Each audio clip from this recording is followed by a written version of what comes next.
이제는 많은 사람들이 알다시피 러시아의 역사는 줄곧 부동항, 곧 겨울에도 얼지 않는 항구를 쟁취하기 위한 노력의 역사였습니다. 그렇다면 부동항을 향한 러시아의 열망은 언제 시작된 것일까요? 이에 대해 알기 위해서는 17세기 말 러시아의 짜르였던 표트르 1세에 대해 알아보아야 합니다. 정근대 시기 위대한 지도자들은 영리하고 똑똑할 뿐만 아니라 물리적으로도 힘이 세고 보는 사람으로 하여금 위압감이 들게끔 만들기도 했습니다. 17세기 말 러시아의 표트르 1세는 이런 사례에 전형적으로 부합하는 지도자였습니다. 아직 13살에 불과했던 1685년, 모스크바에 머물던 네덜란드의 대사는 그를 가리켜 외모가 뛰어나기도 하지만 군사적인 것에 매우 많은 관심을 가지고 있다. 언젠가 미래에 매우 뛰어난 활약과 영웅적인 성취를 달성할 것이라는 평가를 내렸습니다. 이 무렵 표트르 1세는 13살에 불과했지만 이미 3년 동안 제위에 오른 상태였는데 몇 년 후 성장이 끝나자 키가 2m 가까이 자라면서 주위 사람들을 압도하는 분위기를 풍겼습니다. 게다가 표트르 1세는 성장 과정에서 자신의 무자비함을 증명하기도 했습니다. 자신의 아버지가 2번의 결혼해서 무려 16명의 자식을 얻었는데 이들과의 경쟁에서 승리해야 했기 때문입니다. 게다가 당시 러시아에는 2만 명 남짓으로 구성된 엘리트 군대 조직인 스트렐치라고 불리는 집단이 있었는데 이들은 귀족 세력을 등에 업은 채 표트르 1세 말고 다른 왕위 계승 후보자를 지원했었습니다. 때문에 이들은 표트르 1세가 짜르자리에 올랐을 때도 반란을 일으켜 표트르 1세의 눈앞에서 직계 가족들이 사망하는 일까지 벌어졌습니다. 결국 이들은 표트르 1세보다 6살 많은 이복 형제였던 이반이 공동으로 짜르자리에 오르게끔 만들었는데 이 인물이 이반 5세입니다. 둘 모두 아직 미성년자였기 때문에 24살이었던 누이 소피아가 섭정을 맡았습니다. 자기의 가족들이 자기 앞에서 사망하는 모습은 표트르 1세에게 있어 이후 평생의 트라우마로 남았고 그의 통치 방식에 깊은 영향을 끼쳤습니다. 이런 트라우마는 표트르 1세가 18살이 되었을 때 소피아가 계속해서 섭정 자리에서 내려오는 것을 거부하면서 심화됩니다. 표트르 1세가 자신의 권력을 계속 요구하자 소피아가 새로운 음모를 꾸몄기 때문입니다. 표트르 1세가 자신의 친어머니와 모스크바 교회에서 머물고 있었을 때 그를 죽이려고 군인들이 출동하기 시작했습니다. 이 소식을 들은 표트르 1세는 맨발로 말을 탄 끝에야 급하게 탈출하는 데 성공했습니다. 가까스로 탈출에 성공한 표트르 1세는 종교 지도자들을 자신의 편으로 끌어들이는 데 성공했고 이를 바탕으로 소피아를 몰아냈습니다. 소피아는 모스크바 외곽의 수도원에 감금되었고 반란을 시도했던 이들은 고문을 당한 끝에 죽었습니다. 그러나 표트르 1세의 주된 관심은 이미 소피아에 대한 개인적 복수가 아니라 자신의 권력을 뒷받침해줄 새로운 세력, 특히 함대의 창설에 있었습니다. 16살에 불과했을 때 한 마을에서 나무가 반쯤 썩어있는 잉글랜드의 배를 발견한 것이 관심의 시작이었습니다. 그는 나중에 농담으로 이 배를 러시아 함대의 조상님이라고 부르기도 했습니다. 문제는 이 시기 러시아가 북쪽 끝에 위치한 아르칸젤스크 말고는 마땅한 항구를 가지고 있지 않았다는 것, 그리고 이마저도 겨울에는 얼어붙는다는 것이었습니다.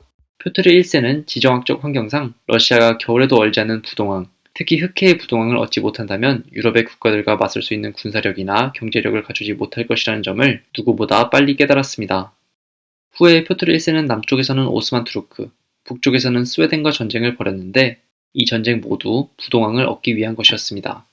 표트르 1세는 이러한 해군에 대한 관심 때문에 서유럽에서 기술자들을 데려와서 배를 만드는 기술을 전수받기도 했고 자국에서 노동력을 강제로 차출해 실제로 30척이 넘는 배를 만들었습니다. 이를 바탕으로 흑해에 위치한 아조프라는 도시를 점령하는 데 성공하기도 했고 이 때문에 서유럽 국가들에서 그의 이름이 널리 알려졌습니다. 그러나 표트르 1세는 당시 러시아의 한계를 누구보다 잘 깨달은 상태였습니다. 서유럽에서 온 기술자들이 없었다면 러시아 자체적으로 배를 생산하거나 함대를 운영할 기술과 지식이 없다는 점이었습니다.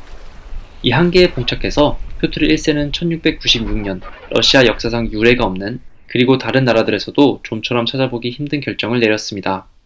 바로 대규모 사절단을 꾸려 서유럽을 방문하고 자신도 거기에 속해서 일종의 유학을 떠난 것입니다. 문제는 이것이 러시아 내부의 보수적인 세력들에게 지극히 비러시아적인 행동으로 반발을 샀다는 것이었습니다.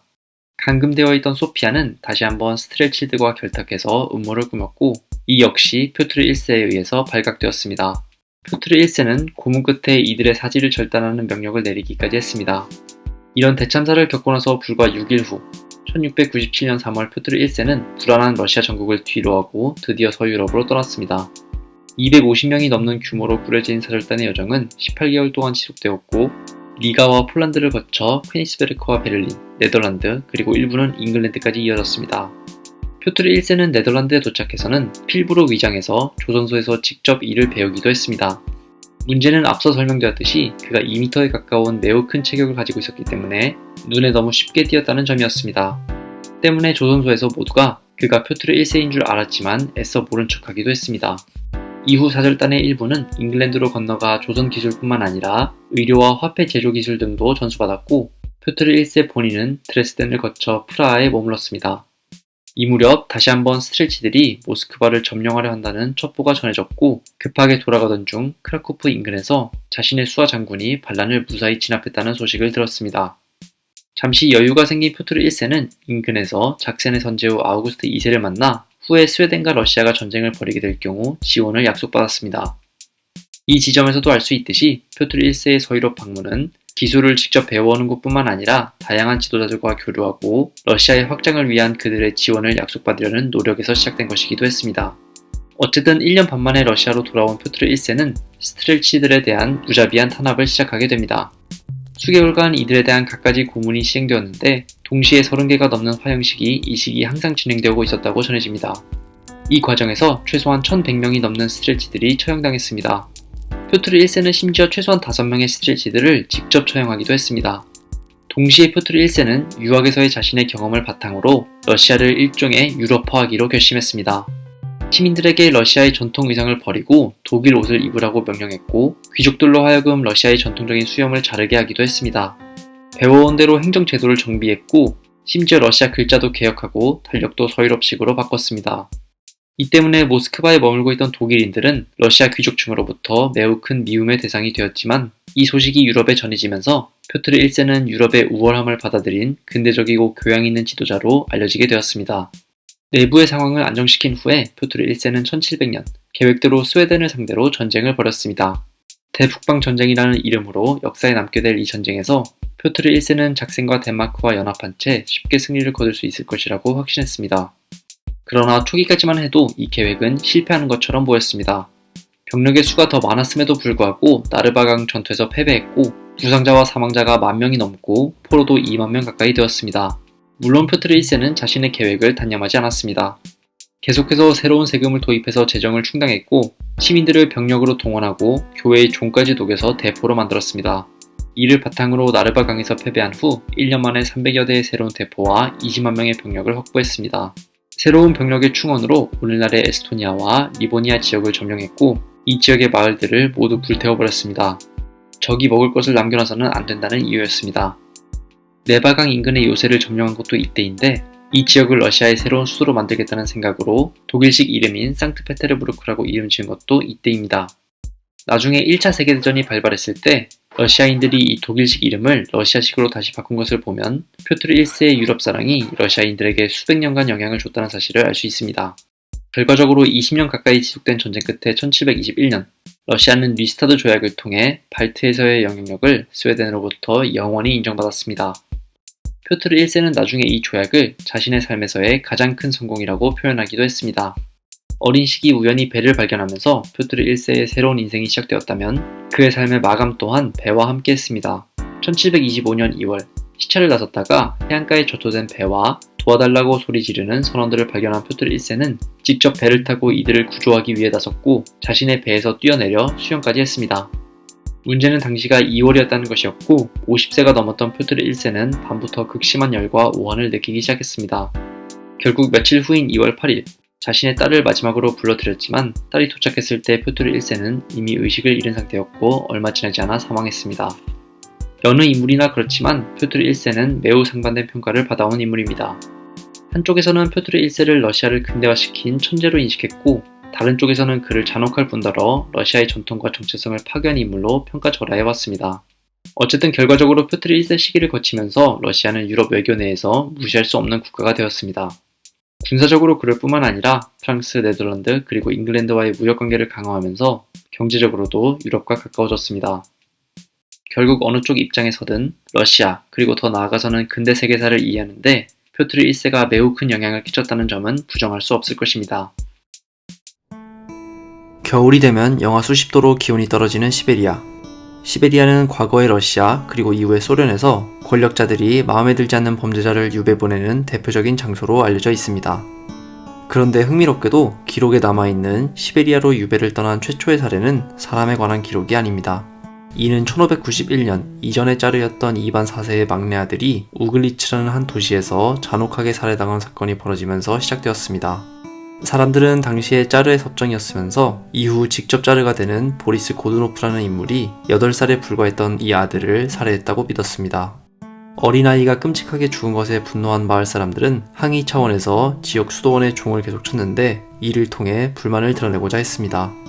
물론 이런 시도는 반란으로 간주되었고 마을 사람들은 곧 진압되었습니다.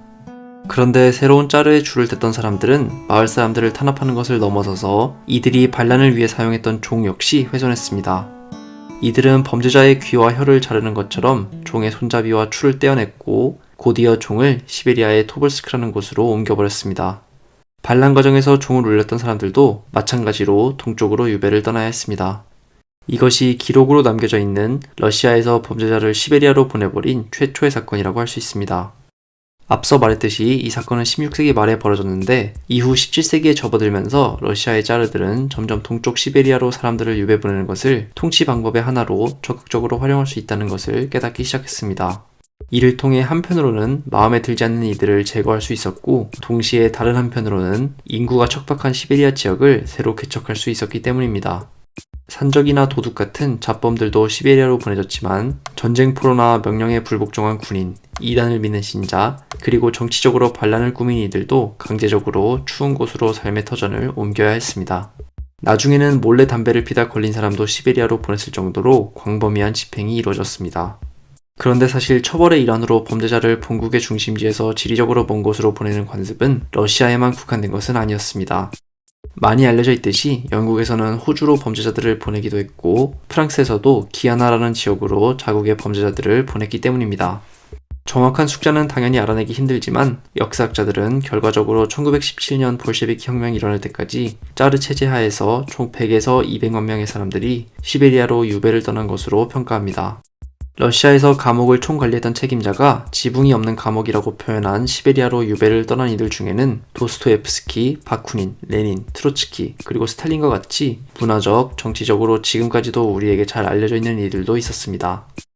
도스토옙스키는 시베리아에서 보낸 약 4년간의 시간을 죽음의 집에서의 기록이라는 제목의 글로 남기기도 했습니다. 모든 경우에 그러했던 것은 아니었지만 시베리아로 보내진 이들 중 많은 경우는 매우 비인간적인 조건에서 강제 노동을 해야 했습니다. 이는 앞서 언급된 대로 시베리아 지역이 지리적으로 매우 넓으면서도 동시에 많은 부분 개척이 이루어지지 않은 상태였기 때문이었습니다.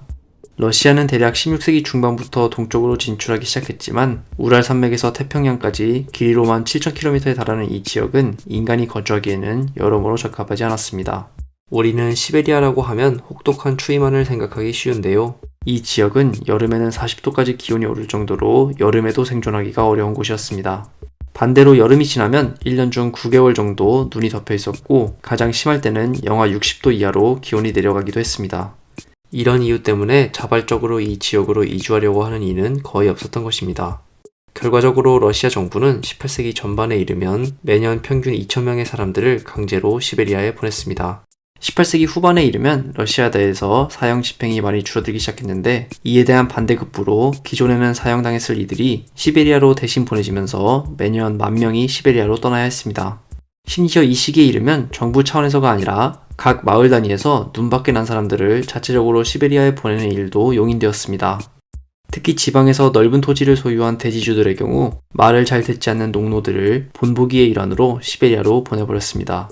그런데 중앙정부의 제대로 된 통제를 받지 않는 이런 무분별한 유배행은 당연히 형평성의 문제를 낳았습니다. 어떤 이들은 중범죄를 저질렀음에도 불구하고 시베리아에서 몇 년간의 노동 후에 풀려났지만 또 다른 이들은 신분증을 잃어버리거나 윗사람에게 말대꾸를 했다는 비교적 사소한 이유로 죽을 때까지 돌아오지 못하는 경우도 있었습니다. 이렇게 평생 시베리아에 남을 것이 확정적인 이들은 현지에서도 더 가혹한 대우를 받았는데 심한 채찍질을 당하는 것은 물론이고 얼굴 자체에 문신을 새겨버리기도 했습니다.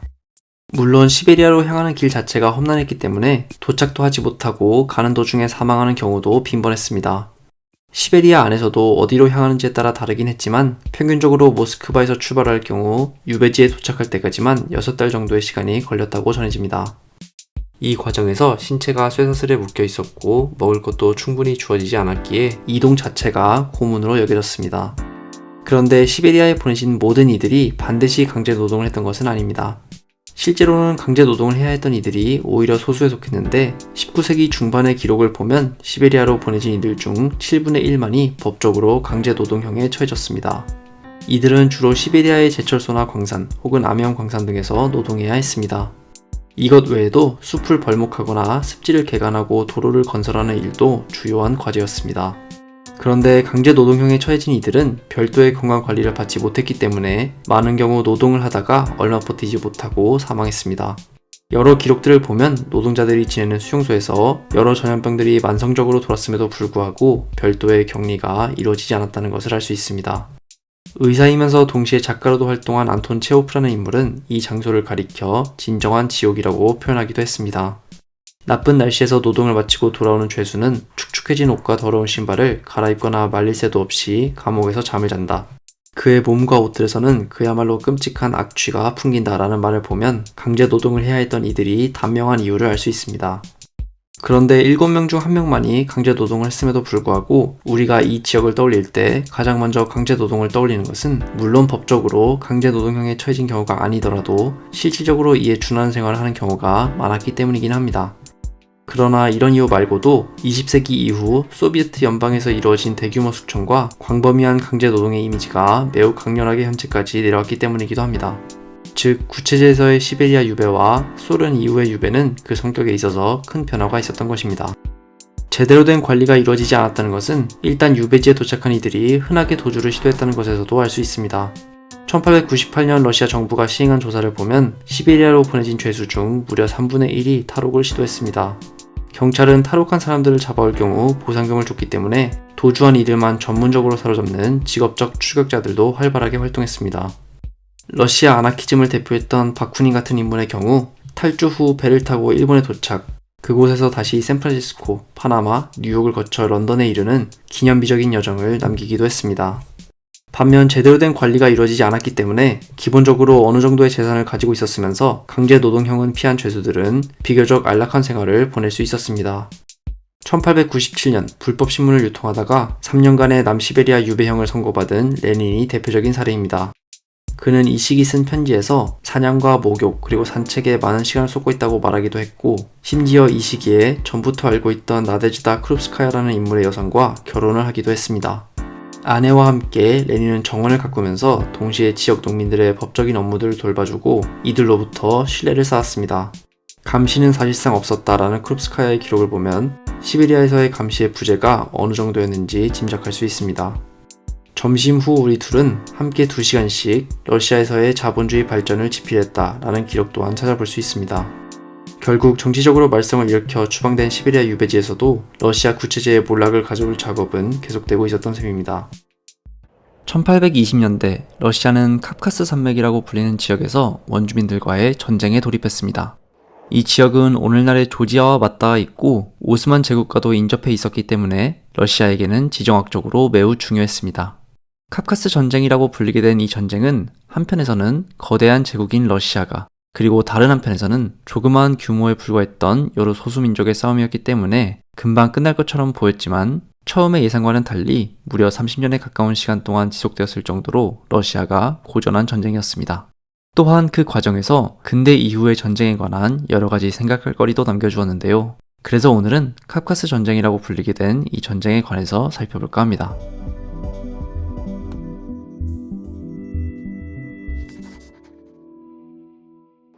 흔히 강대국이 지리적으로 침략하기 어려운 곳에 함부로 들어갔다가 고전하는 경우는 역사 속에서 쉽게 찾아볼 수 있는데요. 그런데 카프카스 전쟁에서 러시아가 고전하게 된 이유가 단순히 적이 산악 지역에 숨어 있었기 때문만은 아닙니다. 오스만 제국과의 갈등에서 유리함을 차지하기 위해 침략한 러시아가 가장 먼저 당황한 것은 바로 언어 문제였습니다. 상대방을 이해하고 그들의 전략을 파악하기 위해서는 당연히 상대방의 언어를 잘 알아야 했고, 이를 위해서 해당 외국어를 잘 알고 있는 전문가를 자국의 편으로 끌어들여야 했습니다. 그런데 카프카스 산맥에는 하나의 부족이 살고 있던 것이 아니었고, 그에 따라 언어 또한 한 가지 언어만 사용되는 것이 아니었습니다. 이미 이슬람 학자들이 이 산맥을 가리켜 언어들의 산이라고 부를 정도로 수많은 언어들이 사용되고 있었는데요. 최소한 20개가 넘는 부족들이 각자의 언어를 사용하면서 러시아에 저항했습니다. 또한 원주민 부족의 사회 구조 또한 러시아로 하여금 전쟁 수행에 어려움을 겪게끔 만들었습니다. 러시아는 전통적으로 전쟁을 할 때 상대국의 귀족과 같은 엘리트를 포섭하는 정책을 시행했습니다. 그런데 카카스 산맥에는 유럽의 귀족과 같은 신분이 존재하지 않았고 각 부족 안에서 지배적인 가문은 있었지만 그들의 지배력이 아주 강하지는 않았습니다. 한 러시아인은 이들을 보며 다음과 같은 말을 남겼습니다.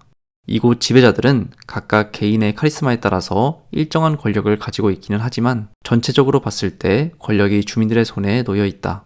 마을의 노인이나 관리들의 동의 없이는 지배자라고 할지라도 주요 결정을 혼자 내릴 수 없다. 그런데 러시아의 공격으로 인해 원주민 사회 내부에도 한 가지 중요한 변화가 일어났습니다. 바로 종교의 역할인데요. 이전까지 카카스 산맥의 원주민 부족들은 대부분의 경우 이슬람교를 믿고 있었습니다. 그러나 중동의 다른 지역에 비해 이슬람이 사회 전체에 끼치는 영향력이 약한 편이었습니다.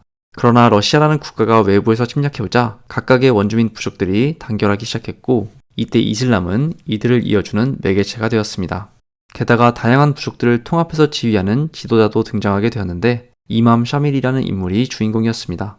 1797년 태어나 이슬람식 교육을 받은 샤밀은 1820년대부터 자신의 추종자를 모으기 시작했고 러시아에 대한 저항을 일종의 종교적 성전으로 해석하기 시작했습니다. 이를 통해 이마마트라는 국가가 건국되었고 이 국가의 가장 중요한 존재 목적은 러시아의 침략을 방어하는 것이었습니다.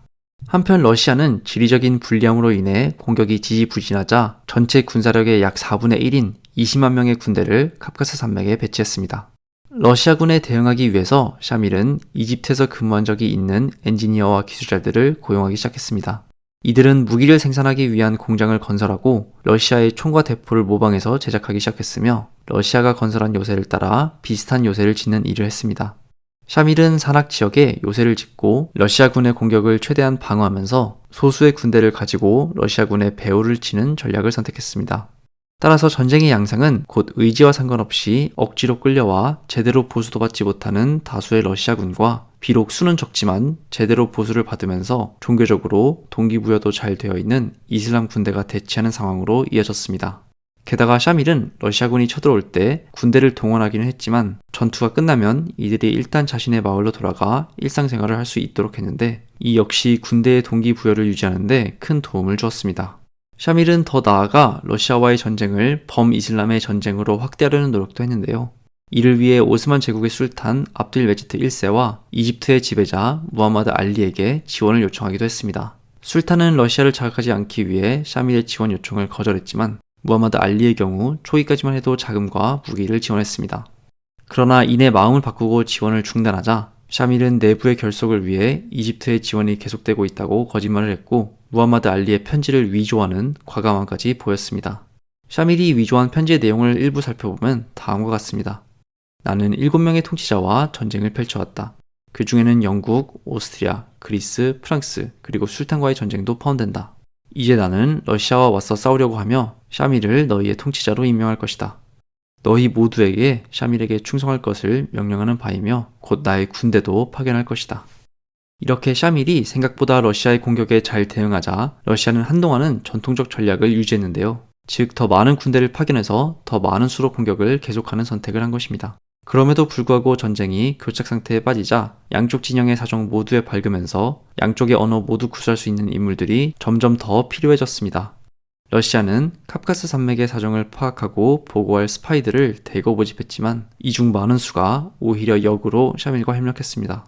즉 러시아 입장에서 보면 배신자가 속출한 것인데 약 500여 명의 전향자가 샤밀의 밑에서 일하면서 러시아군의 약점을 역으로 알려주는 상황이 벌어졌습니다.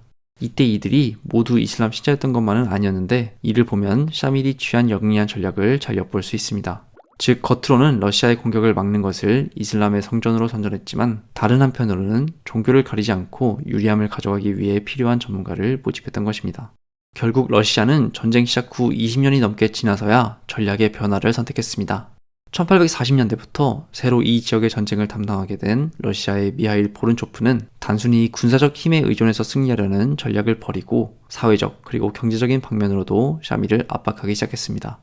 카프카스 산맥에 살고 있는 원주민들에게 가장 중요한 삶의 터전은 숲이었는데 보른초프는 이 숲을 밖에서부터 개간해 나갔습니다. 숲을 개간하고 새로 생긴 땅에 러시아 농민을 이주시켰고, 이렇게 되자 기존의 원주민들은 점점 살 곳을 잃고 산속 깊은 곳으로 밀려났습니다. 게다가 샤밀의 지배하에는 기존의 원주민뿐만 아니라 샤밀의 선전 소식을 듣고 러시아의 지배를 피해 그의 밑으로 도망온 수천 명의 이슬람 난민들도 있었기 때문에 숲이 계속 개간되자 식량 문제도 심각해졌습니다. 또한 러시아를 배신하고 샤밀의 진영으로 넘어간 러시아인이 다시 귀순할 경우 완전한 면책권을 부여했고, 지배하에 들어온 원주민 지역에 경제적 특권과 재산 소유권을 골고루 나눠주면서 원주민 사이의 갈등을 유발하는 러시아의 입장에서 보자면 영리한, 그러나 반대편에서 보자면 교묘한 전략을 취했습니다. 군사적으로도 이전의 전략에서 변화를 취해 더 이상 대규모로 군사를 동원해 공격하지 않고 샤밀과 마찬가지로 소수의 군사로 주요 거점지만 배후에서 공격하는 방법을 선택했습니다. 사실 이전까지만 해도 샤밀은 자신을 지원해주지 않는 술탄에게 비교적 오만해 보이는 자세를 취하는 모습을 보여주었을 정도로 자신만만했는데요. 상황이 얼마나 심각했는지는 그가 이후 술탄에게 쓴 편지에서 취하는 낮은 자세가 잘 보여줍니다. 술탄의 피통치민인 우리가 간절하게 청합니다. 우리는 오랜 시간 동안 적에 맞서 우리의 종교를 지켜왔지만 이제 점점 힘이 약해지고 있습니다. 지난 수년 들어 우리는 점점 땅에서 밀려났고 이제는 맞서 싸울 수 있는 자원이 없습니다. 군사력도 모자라기 때문에 이제 우리는 재앙적 상황에 직면해 있습니다. 그러나 카프카스 산맥을 위해 러시아와의 전면전을 감수해야 할 필요성을 느끼지 못한 술탄은 답을 하지 않았습니다. 샤밀은 이후에도 10여 년간 더 버텼지만 결국 식량이 부족해지면서 내부의 결속력도 더 약해졌습니다. 마침내 1859년에는 샤밀이 러시아군에 의해 포로로 잡힌 이후 상트페테르부르크로 이송되었습니다. 이로써 30년의 시간 동안 수십만의 사람이 목숨을 잃은 전쟁이 일단 끝났습니다. 우리에게는 잘 알려져 있지 않은 전쟁이지만 카프카스 전쟁은 몇십 년이나 지속되면서 러시아는 물론 유럽 전역에서 집중적인 관심을 받았습니다. 서유럽에서는 전력에서 절대적으로 우위인 러시아가 샤밀을 굴복시키는데 수십 년이 걸리는 것을 보며 소수 민족을 지리적으로 험한 곳에서 정복하는 것에 어려움을 이해하게 되었고, 이는 이후 제국주의 시대의 국가들이 가장 먼저 참고하는 사례가 되었습니다. 역사학자들이 카프카스 전쟁을 식민주의 시대 이전의 식민전쟁으로 이해하는 것도 이러한 맥락이 있기 때문입니다. 결국 러시아의 카프카스 전쟁은 이후 다가올 제국주의 시대의 불길한 서막이었다고 할 수 있겠습니다. 1782년 러시아에서 귀족 가문의 일원으로 태어난 미하일 보론초프는 평생을 러시아 군인과 외교관으로 지내면서 여러 중요한 업적을 남긴 인물이었습니다. 그런 그가 새로운 사람을 만날 때마다 매번 이야기한 경험담이 있었는데요. 그가 장교로 임관한 지 얼마 안 된 1804년, 지금의 조지아 지역에서 전투가 일어난 적이 있었습니다. 이 지역 사람들은 러시아의 팽창에 맞서 싸우고 있었는데, 전투 과정에서 보론초프는 아버지가 자신에게 준 은으로 된 나침반을 잃어버렸습니다. 보론초프는 나침반을 잃은 것을 매우 아쉬워했는데, 보론초프에 따르면 이 나침반을 발견한 상대 민족의 지도자는 이후 30여 년간 이 나침반을 들고 다녔습니다. 1830년대에 있었던 러시아와의 전투에서 이 지도자가 사망하자 러시아 군인들은 목에 걸린 나침반을 발견했습니다. 그리고 나침반에는 보론초프의 이름이 각인되어 있었기 때문에 군인들은 이를 즉시 보론초프에게 돌려주었습니다. 그런데 보론초프가 나침반을 그렇게나 중요시하고 이 흥미로운 이야기를 만나는 사람마다 들려주었던 것은 단순히 나침반을 아버지에게 선물 받았기 때문은 아니었습니다. 보론초프가 보기에 나침반은 문명의 상징이었고, 자신이 군인으로 활동하면서 러시아가 영토를 확장한 것은 새로 정복된 지역에 문명과 근대성을 가져다 주는 것이었습니다. 나침반을 야만인에게 뺏겼다가 되찾은 것은 러시아의 프로젝트가 잠깐 시련을 겪었을지언정 결국에는 성공한다는 것을 보여주는 일화나 다름없었습니다. 이 이야기에서 알 수 있듯이 보론초프가 살았던 1782년부터 1856년까지 러시아는 특히 남쪽과 동쪽으로 영토를 광범위하게 확장했습니다. 영토를 확장하는 과정에서 러시아는 상대를 군사력과 경제력으로 굴복시키기도 했지만, 때로는 상대와 협력해서 상대를 제국의 시스템 내부로 유인하기도 했습니다. 모든 지역을 군사적으로 정복할 수는 없었기 때문에 러시아는 상황에 따라 해당 지역의 엘리트와 협력해서 손쉽게 상대를 통제하는 전략을 선호하기도 했습니다. 그리고 이렇게 제국이 팽창하는 과정에서 보론초프는 핵심적인 역할을 맡았는데요. 그렇다면 보론초프는 과연 어떤 인물이었을까요? 1782년 상트페테르부르크에서 태어난 보론초프는 2살이 되었을 때 가족과 함께 영국 런던으로 이주했습니다. 이는 아버지가 영국의 러시아 대사로 임명받았기 때문이었는데, 이에 따라 보론초프는 유년기와 청소년기를 영국에서 보냈습니다. 귀족 가문에서 태어난 보론초프는 영국에서 지내면서 러시아와 영국 최상류층과 지속적으로 교류했고, 이 과정에서 어린 시절부터 국제 정세에 자연스럽게 눈을 뜨게 되었습니다. 러시아 고향에 50만 헥타르에 달하는 땅과 3만 명이 넘는 농노를 가지고 있었기 때문에 보론초프는 사실상 생계 걱정 없이 장교로 임관할 수 있었습니다. 그러나 보론초프에게는 비슷한 나이로 임관한 다른 귀족들과 한 가지 다른 점이 있었습니다. 대부분의 젊은 귀족들이 수도에서 편안한 군생활을 했던 반면 보론초프는 자진해서 변방인 지금의 조지아에서 근무했다는 것이었습니다. 이 지역은 러시아가 18세기 후반부터 정복하기 위해 애썼던 지역이었는데 오스만 제국과도 접해 있었기 때문에 지정학적으로도 매우 중요한 지역이었습니다. 그러나 지역민들의 저항이 워낙 거세서 러시아는 이 지역을 점령하는 데 상당한 어려움을 겪었습니다. 이 지역의 왕은 러시아에 맞서 프랑스의 나폴레옹에게 지원을 요청할 정도로 할 수 있는 한 최대로 저항했습니다. 따라서 러시아 정부는 강제적인 정복에서 한 걸음 물러나 단계를 제시하기도 했는데, 예를 들어 짜르는 나의 의도는 자치권을 보장하는 것이다 라고 말하며 이 지역의 엘리트들을 유혹했습니다. 지역 엘리트의 특권을 유지시키면서 러시아 제국 내로 편입시키려는 계획이었습니다. 20살의 나이에 불과했지만 러시아 최상류층과 가까운 관계를 맺고 있던 보른초프는 이런 계획에 따라 곧 이 지역의 왕과 직접 협상을 진행하는 임무를 맡았습니다. 몇 주간의 협상 끝에 조지아 지역의 귀족들이 러시아 정부에 충성을 약속하는 대신 이 지역 귀족들의 정치적, 경제적 특권을 유지시키는데 양쪽이 합의했습니다.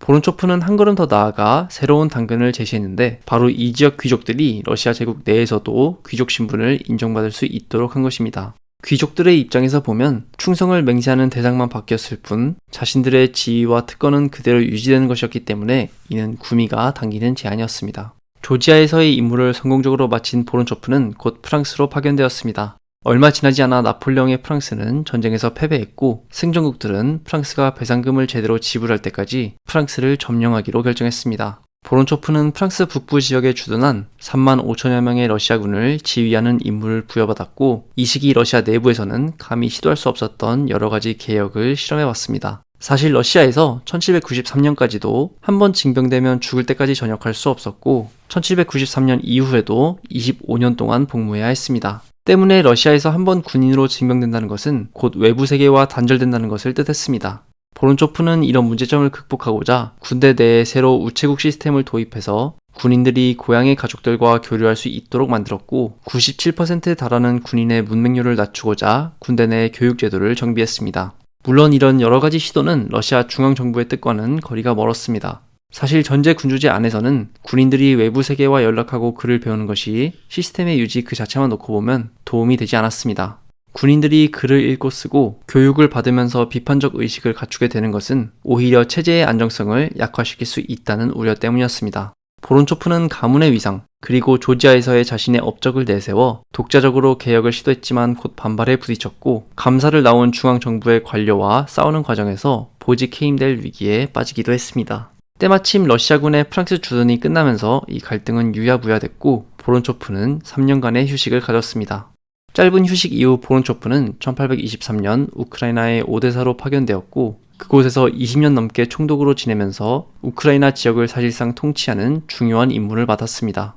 이 시기 러시아는 우크라이나 지역을 새로 점령하면서 이곳을 일종의 새로운 정착 식민지로 만들려는 계획을 가지고 있었습니다. 정부는 이곳에 정착할 농민을 모아 이주시켰고 따라서 러시아와 유럽 곳곳에서 우크라이나에 새로 정착할 이주민들이 몰려오기 시작했습니다. 대신 이전까지 이곳에 살던 유목민족들은 자연스럽게 자신의 토지를 뺏기고 쫓겨났습니다. 러시아는 물론 유럽 여러 지역에서 농민들이 몰려왔기 때문에 언어는 물론이고 종교도 서로 다른 경우가 많았고 따라서 이들을 잘 관리하는 것이 보론초프의 임무가 되었습니다. 이 과정에서 보론초프는 일종의 실용주의 노선을 선택했는데 보론초프는 러시아에 대한 충성심, 러시아 정교회로의 개정과 같은 문제는 중요시하지 않고 오로지 정착민의 경제적 기여도만을 우선시했습니다. 이는 보론초프가 보기에 이런 방식을 통해서만 이 지역이 효율적으로 통치될 수 있었기 때문이었습니다. 그러나 이런 일련의 실용주의 노선은 또다시 러시아 중앙정부와의 갈등을 야기했습니다. 짜르 니콜라이 1세는 새로운 식민지에서의 종교적 다양성을 인정하기를 원치 않았습니다. 이런 고집은 1838년 짜르가 보론초프에게 다른 종교를 믿는 집단을 다른 지역으로 강제 이주시키고 그들이 갖고 있던 토지를 정교를 믿는 러시아인에게 나눠주라는 지시에도 잘 드러납니다. 정부와의 갈등을 감수하고서라도 보론초프가 이런 정책에 얼마나 진심이었는지는 그가 유대인을 대했던 방식에서도 잘 드러납니다. 당시 러시아와 우크라이나인 사이에서는 반유대주의가 광범위하게 퍼져 있었고 유대인을 학살하는 사건도 심심치 않게 일어났습니다. 보론초프는 부임하자마자 이전부터 부임해 있던 관료들에게 어째서 이런 상황을 막을 수 있는 조치를 취하지 않았느냐고 항의했고 경찰에게도 더 강력한 조치를 요구했습니다. 보론초프는 중앙정부에도 유대인 집단이 가장 근면성실하게 일하는 집단이며 따라서 이들에 대한 학살과 차별을 막아야 한다고 요청했습니다. 보론초프의 고집파의 오데사는 19세기 전반기를 거치며 유대인 이주자가 많이 이주한 도시 중 하나가 되었습니다. 부임 전인 1827년까지만 해도 도시 전체 인구 중 12%만이 유대인이었으나 1854년이 되면 유대인이 19%를 차지했고 1873년이 되면 도시 인구 중 30%가 유대인이었습니다. 물론 전제군주제 하에서 보론초프의 고집은 짜르가 무기낭을 한해서만 용인될 수 있었고 보론초프 본인도 이를 잘 알고 있었습니다. 보론초프는 1842년에는 짜르와의 독대를 요청했고 이 자리에서 우크라이나 지역을 자신의 방식대로 식민지하는 것을 러시아 역사가 진보하는 과정으로 설명하면서 짜르의 지지를 호소했습니다. 제가 너무나 자주 각종 요청을 남발하고 지원을 요구하며 특권을 원한다는 것을 잘 알고 있습니다. 그러나 불과 50년 전만 해도 아시아인들의 손에 놓여 있었던 이 지역의 특성을 고려할 때 이런 것들은 필수적입니다. 결국 보론초프의 활동은 19세기 후반 러시아가 전방위적으로 팽창할 때 놓여있던 딜레마를 잘 보여줍니다. 한편에서는 영토를 팽창해 나가면서도 새로 점령한 지역을 기존의 러시아와 최대한 똑같이 만들고 싶어 했던 이들이 있었고 다른 한편에서는 해당 지역의 파트너들과 협력하면서 느슨한 통치를 최선의 방법으로 여겼던 이들이 있었습니다. 보론초프는 러시아 내부 사회의 최고 엘리트로 태어났으면서도 아니 오히려 그렇게 태어났기 때문에 후자를 추구하면서도 짜르와 다른 귀족들을 달랠 수 있었습니다. 그리고 그 과정에서 군인과 정착민들에 대한 일련의 개혁을 이끌어낼 수 있었습니다. 보론초프의 생애와 활동은 19세기를 지나며 러시아가 점차 새로운 지역을 단순히 점령하는 것에서 나아가 점령한 지역을 제국의 체제 안에서 관리하는 단계로 나아갔다는 것을 보여주며 이 과정에서 전에는 찾아볼 수 없었던 새로운 긴장관계가 발생한다는 것을 잘 보여줍니다. 보론초프 본인은 1856년 사망하지만 이 긴장관계는 이후에도 러시아가 팽창할 때마다 지속적으로 나타난다는 점에서 보론초프는 러시아 근대사의 핵심적인 인물이라고 할 수 있겠습니다. 1800년대 중반 바실리 야쿤치코프라는 이름을 가지고 있던 러시아에서 성공한 자본가에게는 한 가지 불만이 있었습니다. 이 시기 러시아는 지금의 우크라이나, 발트해 연안, 그리고 폴란드 등의 방향으로 팽창해 나가면서 제국의 규모를 키우고 있었는데요. 이렇게 새롭게 팽창한 지역은 무역과 상업의 중심지 노릇을 하면서 러시아에는 경제적으로 매우 중요한 역할을 했는데 야쿤치코프가 보기에는 러시아 정부가 이런 지역에서 외국의 기업과 자본들에게 지나치게 관대한 정책을 펼치고 있었던 것입니다.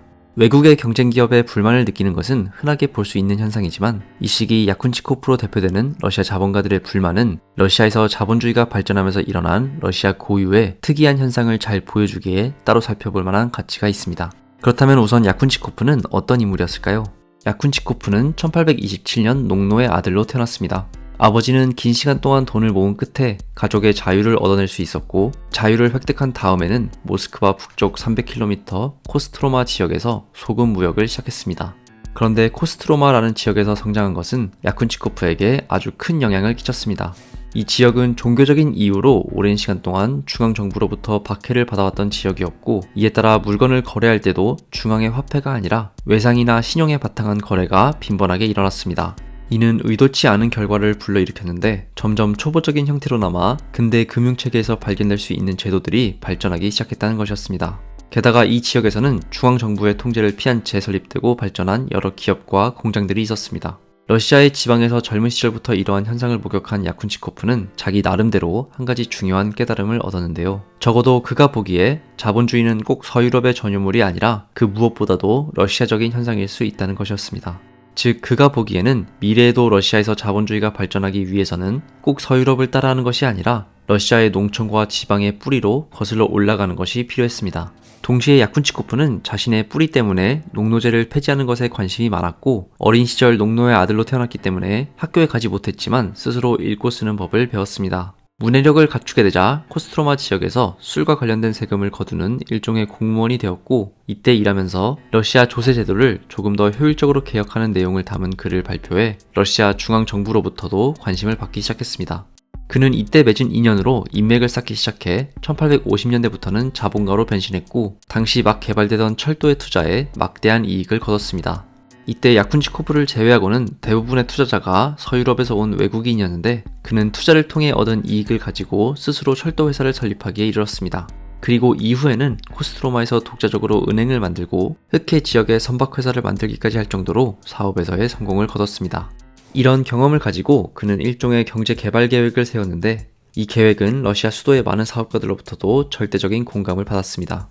야쿤치코프가 보기에 당시 러시아 경제의 가장 큰 문제점은 정부가 자본을 투자받기 위해 외국의 자본가들에게 지나치게 많은 특혜를 주고 있었다는 것이었고, 그로 인해 역으로 러시아 내부의 자본가들이 상대적으로 차별을 당하고 있다는 것이었습니다. 야쿤치코프는 이제부터는 러시아 자본가만이 철도 건설을 독점적으로 진행해야 하며 이를 위해 러시아 정부가 자국의 자본가들에게 보조금을 줘야 한다고 주장했습니다. 또한 이를 위한 자금은 높은 관세를 통해 확보해야 한다는 것이 그가 만든 계획의 골자였습니다. 이를 위해 그는 이전까지 그의 인생에서 가장 큰 영향을 끼쳤던 한 가지 생각을 버리기까지 했는데요. 스스로 농노 출신이었기 때문에 이전에는 자유주의의 바탕을 둬서 농노제의 폐지를 주장했지만 이제는 강력한 러시아 정부가 주도하는 경제적 민족주의를 내세웠고, 이를 위해 러시아에서 농노제가 유지되는 것을 눈감기 시작했던 것입니다. 그가 이런 주장을 하게 된 데에는 당시 러시아에서 자본가들이 정부에게 절대적으로 종속되어 있었다는 점이 중요한 역할을 했습니다. 러시아에는 1836년 기준으로 전체 인구의 1%만이 무역에 종사하고 있었고, 이 비율은 1902년에도 1.2%에 머물렀습니다. 사회적으로 소수 계층에 속했기 때문에 상인과 자본가들은 정부의 통제에서 벗어나기 어려웠고, 정부는 이들을 손쉽게 좌지우지하면서 원하는 대로 움직이게 할 수 있었습니다. 이에 반해 외국의 자본가들로부터 투자를 유치할 때는 이들에게 최대한의 자율권을 줘야 했는데, 그래야지만 상대적으로 낙후했던 러시아에 투자를 이끌어낼 수 있었기 때문입니다. 그런데 처음에 말씀드린 것처럼 19세기 들어 러시아가 점점 외부로 팽창해 나갔기 때문에 철도를 비롯한 사회 전 분야에서 막대한 자본이 필요했고, 점점 많은 투자자가 러시아에 투자하기 시작했습니다. 즉 18세기 말과 19세기 초 러시아에서는 제국이 팽창함에 따라 자국 내에서 오히려 외국의 자본이 늘어나는 역설적인 현상이 발생했던 것입니다. 특히 최근 전쟁에서도 중요한 지역으로 주목받았던 돈바스에서 이러한 현상을 잘 엿볼 수 있습니다.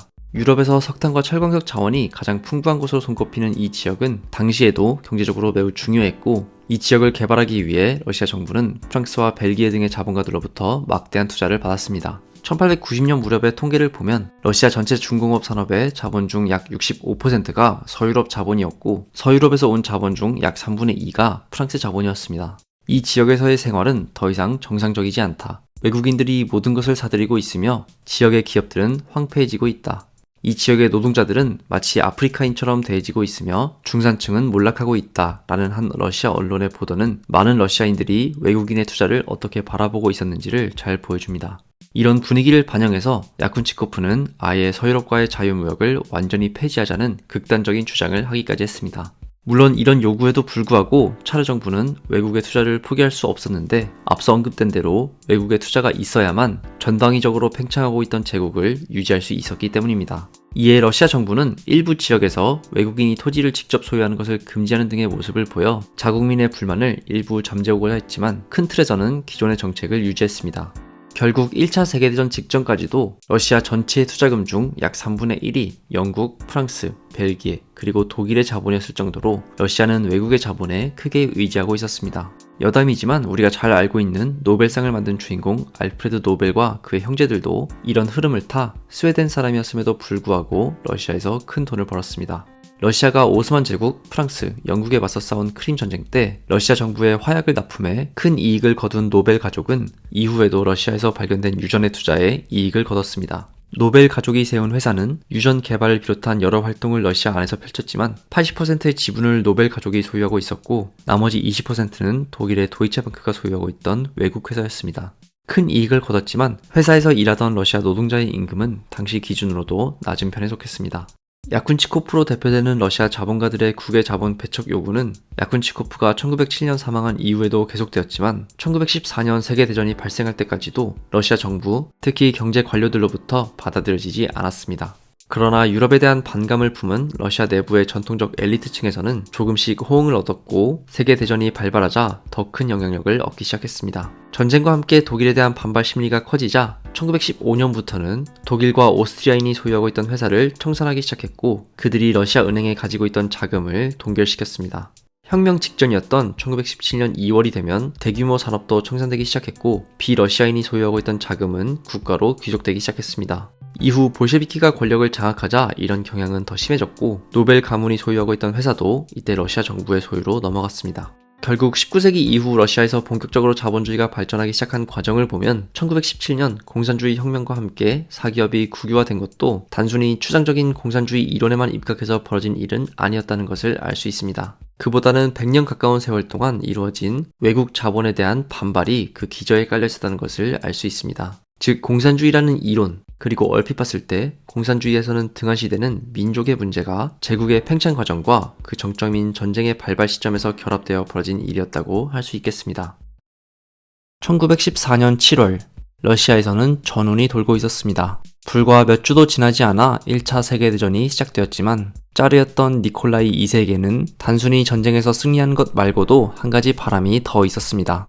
바로 전쟁을 통해서 1900년대 들어 계속된 사회적 불만과 갈등을 잠재우고 새로운 통합을 이뤄낼 수 있을 것이라는 바람이었습니다. 그리고 이런 통합에는 러시아 내부의 다민족 간의 융합도 포함되었습니다. 내부에서 많은 갈등이 있었더라도 외부의 적과 전쟁을 하게 되면 이런 갈등이 자연스럽게 봉합될 것이라는 것이 니콜라이 2세와 지도부의 생각이었습니다. 그러나 인간사가 대부분 그렇듯이 막상 전쟁이 시작되자 이런 바람은 실현되지 않았습니다. 이는 1차 세계대전이 애초의 예상과는 다르게 빠르게 끝나지 않았고 장기화되었기 때문입니다. 특히 동부전선에서는 전선이 밀고 밀리기를 반복하면서 같은 지역을 서로 다른 세력이 번갈아가면서 점령하는 경우가 흔했습니다. 이 과정에서 점령지에서의 불만과 갈등이 폭발하기도 했는데 특히 지금의 우크라이나 지역에서의 저항이 강렬했습니다. 사실 짜르는 전쟁을 맞아 짜르와 러시아 내부 여러 민족들 간의 단합을 주창했지만 러시아 내부의 여러 정치 세력은 이 말을 각자의 이해관계에 따라 다르게 이해했습니다. 예를 들어 러시아 내부의 일반적 보수 정치인들은 전쟁을 러시아 내의 여러 민족을 공격적 민족주의라는 틀로 통합할 기회로 인식했습니다. 이러한 인식하에 이들은 이른바 내부에 있는 민족의 적을 제거하는 데 집중했습니다. 이때 이들이 생각한 민족의 적은 주로 러시아 내부에 살고 있는 독일인이나 독일 출신의 러시아인으로서 이들은 끊임없이 적과 내통하고 있다는 의심을 받아야 했습니다. 러시아 내부의 더 극단적인 우파 세력은 독일 출신의 러시아인뿐만 아니라 폴란드인, 유대인, 그리고 중앙아시아의 여러 민족까지 의심하고 이들 사이에서 여론을 조작하기 위한 여러 시도를 벌이기까지 했습니다. 이들이 보기에 짜르 정부는 충분히 러시아적이지 못하다는 문제를 가지고 있었고 이를 극복하기 위해 여러 선전 활동을 한 것입니다. 그렇다면 이들은 왜 외부의 적과 전쟁을 하기에도 바쁠 때 굳이 내부의 적을 찾았을까요? 여기에는 여러 경제적, 기술적 이유가 있었습니다. 경제적으로 봤을 때 1914년 무렵 러시아 기업이 가지고 있던 자본의 약 40%가 외국인의 소유였다는 점도 중요하게 작용했습니다.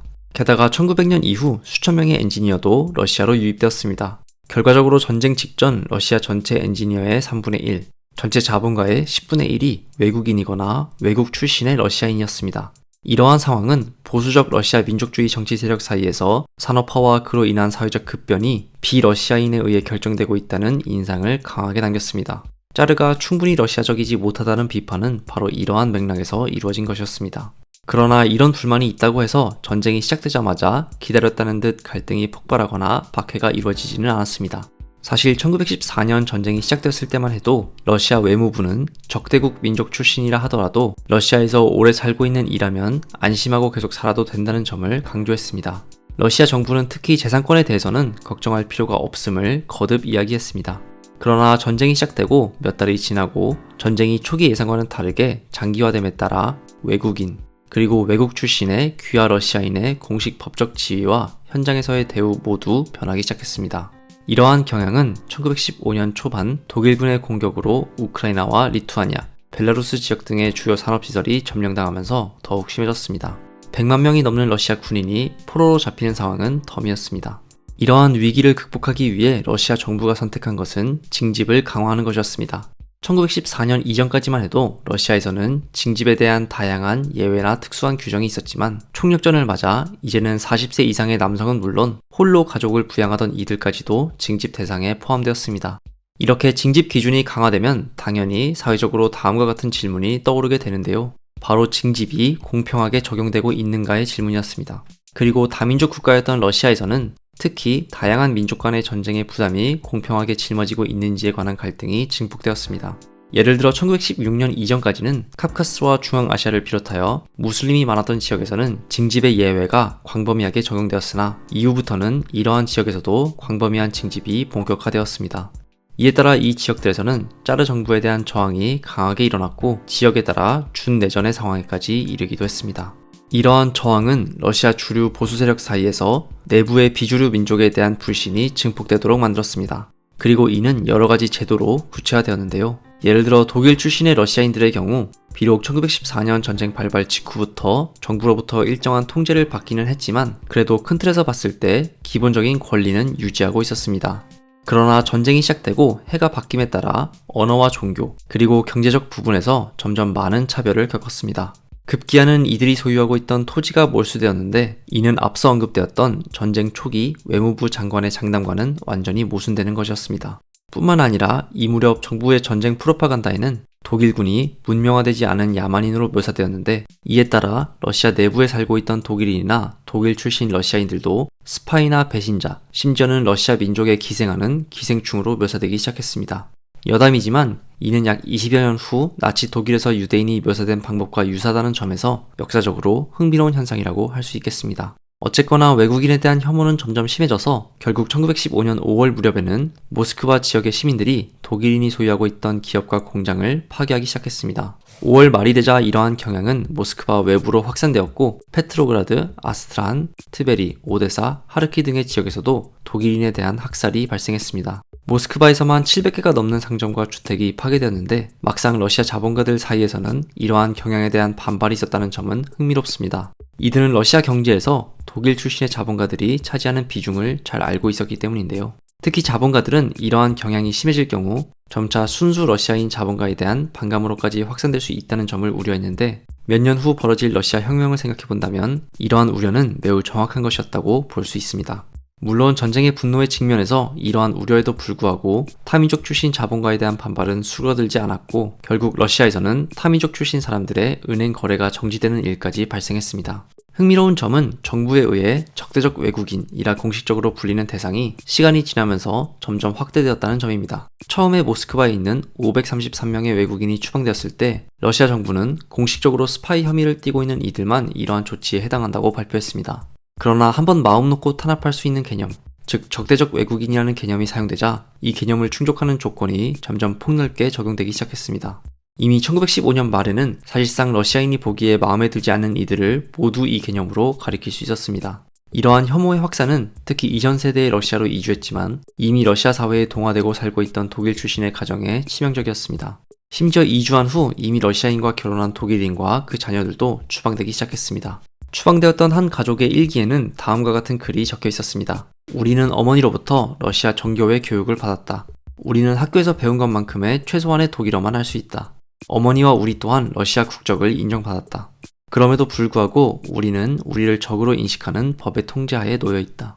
이러한 차별의 확산은 전쟁이 진행되고 전선에서의 위기가 심해질수록 그리고 내부의 물질적 궁핍이 심해질수록 더 확산되었습니다. 잠재적 배신자와 스파이의 범위는 점점 넓어졌고 전쟁 말기에는 결국 이름에서 외국어의 느낌이 나는 모든 이들에게로 확산되었습니다. 나중에는 러시아 군대에서 독일식 이름을 가지고 있는 장교들을 특별히 보호하는 조치가 이루어질 정도였습니다.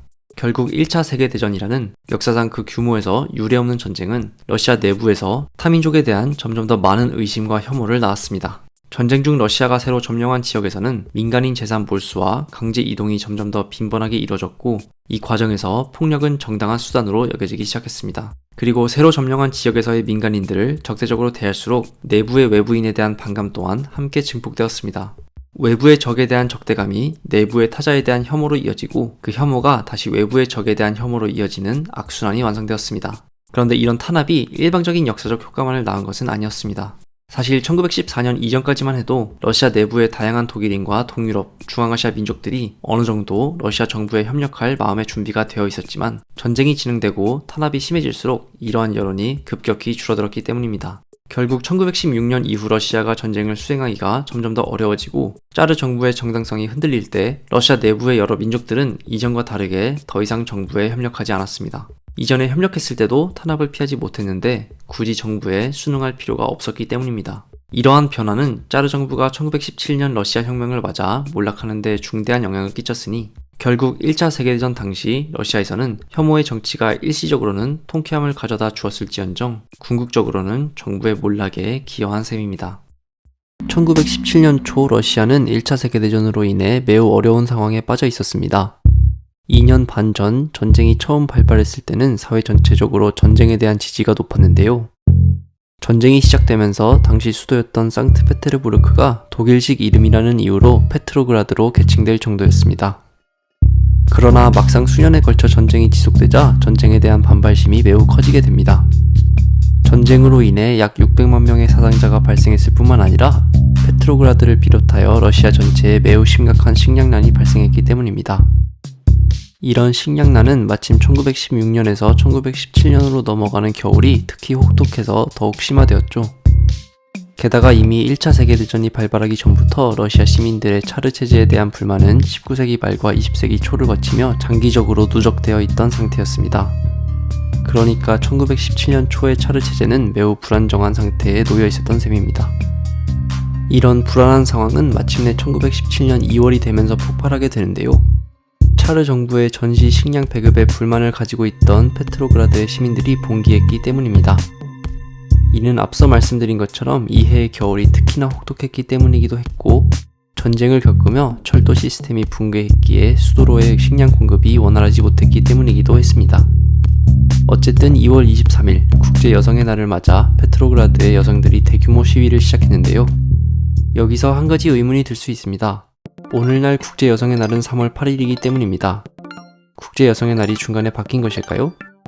그런 것은 아니고 당시 러시아가 아직 그레고리안 달력을 도입하지 않아서 날짜의 차이를 보였던 것입니다. 그러니까 2월 혁명이라고 흔히 불리는 혁명은 지금의 달력으로 보자면 3월에 일어났던 셈입니다. 어쨌든 시위를 일으킨 이들은 인근의 공장들로 이동하면서 노동자들을 추가로 끌어들여 5만 명에 가까운 시위 인원을 모았습니다. 이들은 전쟁을 중단할 것과 차르의 전제 정치를 중단할 것을 요구했죠. 한번 시작된 시위는 점점 규모가 커졌는데요. 바로 다음 날인 2월 24일에 이미 시위대의 규모가 20만 명으로 커졌고, 다음 날인 25일에는 수도의 대부분의 공장에서 총파업이 선언되었습니다. 총파업이 선언되자 시위대를 진압하기 위해 군대가 투입되었는데요. 당시 시위대의 한 어린 소녀가 군인들에게 붉은 장미꽃 한 다발을 건네주었고, 이날 군인들은 진압을 포기했다고 전해집니다. 그러나 차르였던 니콜라이 2세는 다음날 다시 한번 시위대에 대한 무력 진압을 명령했고, 결국 50명이 넘는 시위자가 사망하게 되었습니다. 그리고 이런 강경책은 니콜라이 2세에게 역효과를 일으켰습니다. 강경한 진압에 군인들조차 반발하여 시위대에 합류하게 되었기 때문입니다. 결국 니콜라이 2세는 이후 퇴위하게 되고 가족과 함께 시베리아로 보내졌다가 1918년 처형됩니다. 한편 2월 27일에는 페트로그라드에서 노동자와 농민들에 의해 최초의 소비에트가 구성되는데요. 우리말로 평의회라는 의미를 지닌 소비에트는 당시 엘리트와 부르주아들로 구성된 러시아 의회였던 두마에 대응하는 노동자와 농민들의 자치기구였습니다. 첫 소비에트의 집행부에는 우리가 러시아 혁명을 떠올릴 때 가장 먼저 떠올리는 세력인 볼셰비키가 아니라 멘셰비키가 다수 뽑혔습니다. 이는 러시아 혁명 직전 대부분의 유력한 혁명가들이 차르에 의해 유배되었거나 차르의 탄압을 피해 망명을 떠난 상태였기 때문이었습니다. 2월 혁명 이후 멘셰비키가 볼셰비키와 대표적으로 달랐던 점은 혁명을 대하는 방식이었습니다. 멘셰비키는 러시아와 같이 산업이 아직 발전하지 못한 농업국가가 바로 공산주의 혁명으로 나아갈 수 있다고 믿지 않았습니다. 이는 마르크스의 생각을 일부 따른 것이기도 했는데요. 먼저 부르주아 혁명을 거친 이후 공산주의 혁명을 달성할 수 있다고 믿었던 것입니다.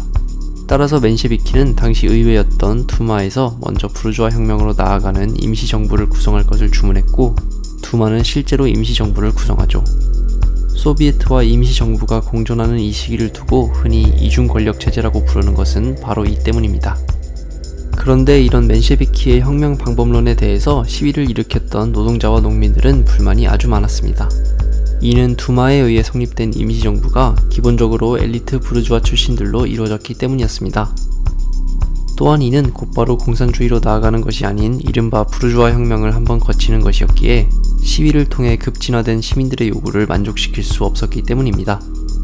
당시 임시정부의 총리로 시민들이 잘 알지 못했던 르보프 공작이 발표되자 시위대의 한 병사가 "그러니까 우리가 한 일이 고작 차르를 공작으로 바꾼 거라 이거야? 그게 전부라는 거야?" 라고 말했다고 하는데요. 이 말은 당시 시위대의 분위기를 잘 보여준다고 할 수 있겠습니다.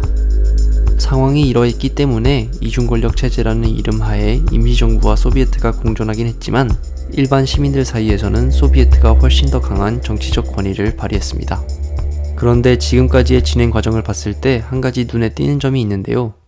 그것은 2월 혁명의 경우 분명한 지도자가 부재했다는 사실입니다. 2월 혁명은 치밀한 계획에 의해 일어난 혁명이 아니었습니다. 그보다는 전쟁에 대한 피로감과 극심한 식량난으로 인해 대중들에 의해 자발적으로 일어난 혁명이었던 것입니다.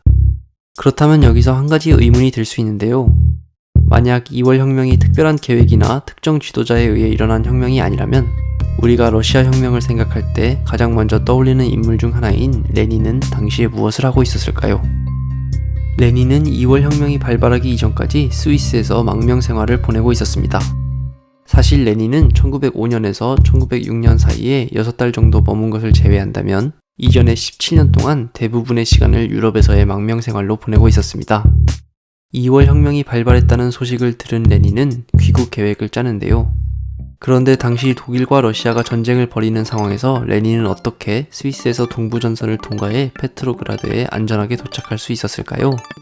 여기에는 독일의 계략이 숨어 있었습니다. 당시 독일 정부는 레닌이 러시아에 무사히 도착할 시 러시아에서 혁명이 더욱 진행되어 러시아 정부가 완전히 무너질 것이고 그렇게 된다면 전쟁에서 손쉽게 승리할 수 있을 것이라고 믿었는데요. 그렇기 때문에 독일 정부는 레닌에게 특별 열차를 제공하기까지 했습니다. 독일이 제공한 특별 열차를 타고 레닌은 4월 3일 마침내 페트로그라드의 핀란드역에 도착합니다. 튀리히에서 도착한 레닌은 도착한 이후 곧바로 10개의 항목으로 구성된 이른바 4월 태제를 발표합니다. 여기에는 임시정부에 대한 지지 중단, 지주의 토지 몰수 및 국유화, 모든 은행의 국립은행으로의 통합, 소비에트에 의한 생산과 분배의 통제, 맨셰비키들과의 결별, 의회 민주주의에 대한 반대 및 소비에트로의 모든 권력의 이양, 그리고 즉각적인 강화 협상 체결 등의 매우 급진적인 내용이 포함되어 있었습니다. 레닌이 발표한 4월 태제의 핵심은 부르주아 혁명을 거치지 않고 곧바로 사회주의 혁명으로 나아가는 것이었는데요. 레닌의 4월 태제는 러시아 내에서 곧바로 엄청난 논란을 불러일으켰습니다. 레프 카메네프와 같은 당 지도자들은 아직 공산주의 혁명을 위한 준비가 되어 있지 않다는 이유로 레닌을 애들로 비판했지만 어떤 이들은 레닌의 말을 미치광이 헛소리라며 원색적으로 비난했죠. 그러나 레닌은 결코 미치광이가 아니었습니다. 그는 2월 혁명을 일으켰던 시민들이 원했던 것을 정확히 꿰뚫고 있었던 것이었죠. 레닌의 4월 태제는 안 그래도 임시정부를 통한 부르주아 혁명의 필요성을 인정하지 않고 있던 대다수 노동자와 농민들로부터 많은 지지를 받게 되었습니다. 그리고 이들은 곧 부르주아 장관들에 반대하는 대규모 시위를 조직하게 되죠. 결국 레닌은 볼셰비키들 사이에서 자신의 태제를 관철시키는 데 성공하게 됩니다. 2월 혁명이 끝난 이후 이제 본격적으로 레닌의 시간이 다가오고 있었습니다. 러시아는 2월 혁명 이후 임시정부와 소비에트 사이에서의 이중 권력 체제로 인해 불안정한 상황에 빠져 있었습니다. 페트로그라드의 노동자들은 비교적 엘리트로 구성된 임시정부의 인사들과 그들이 발표한 정책에 강한 불만을 가지고 있었습니다. 그리고 레닌은 이러한 민중의 여론을 간파하고 있었다는 듯 4월 태제를 발표해 모든 권력을 소비에트로 라는 구호 아래 페트로그라드 시민들을 끌어들입니다.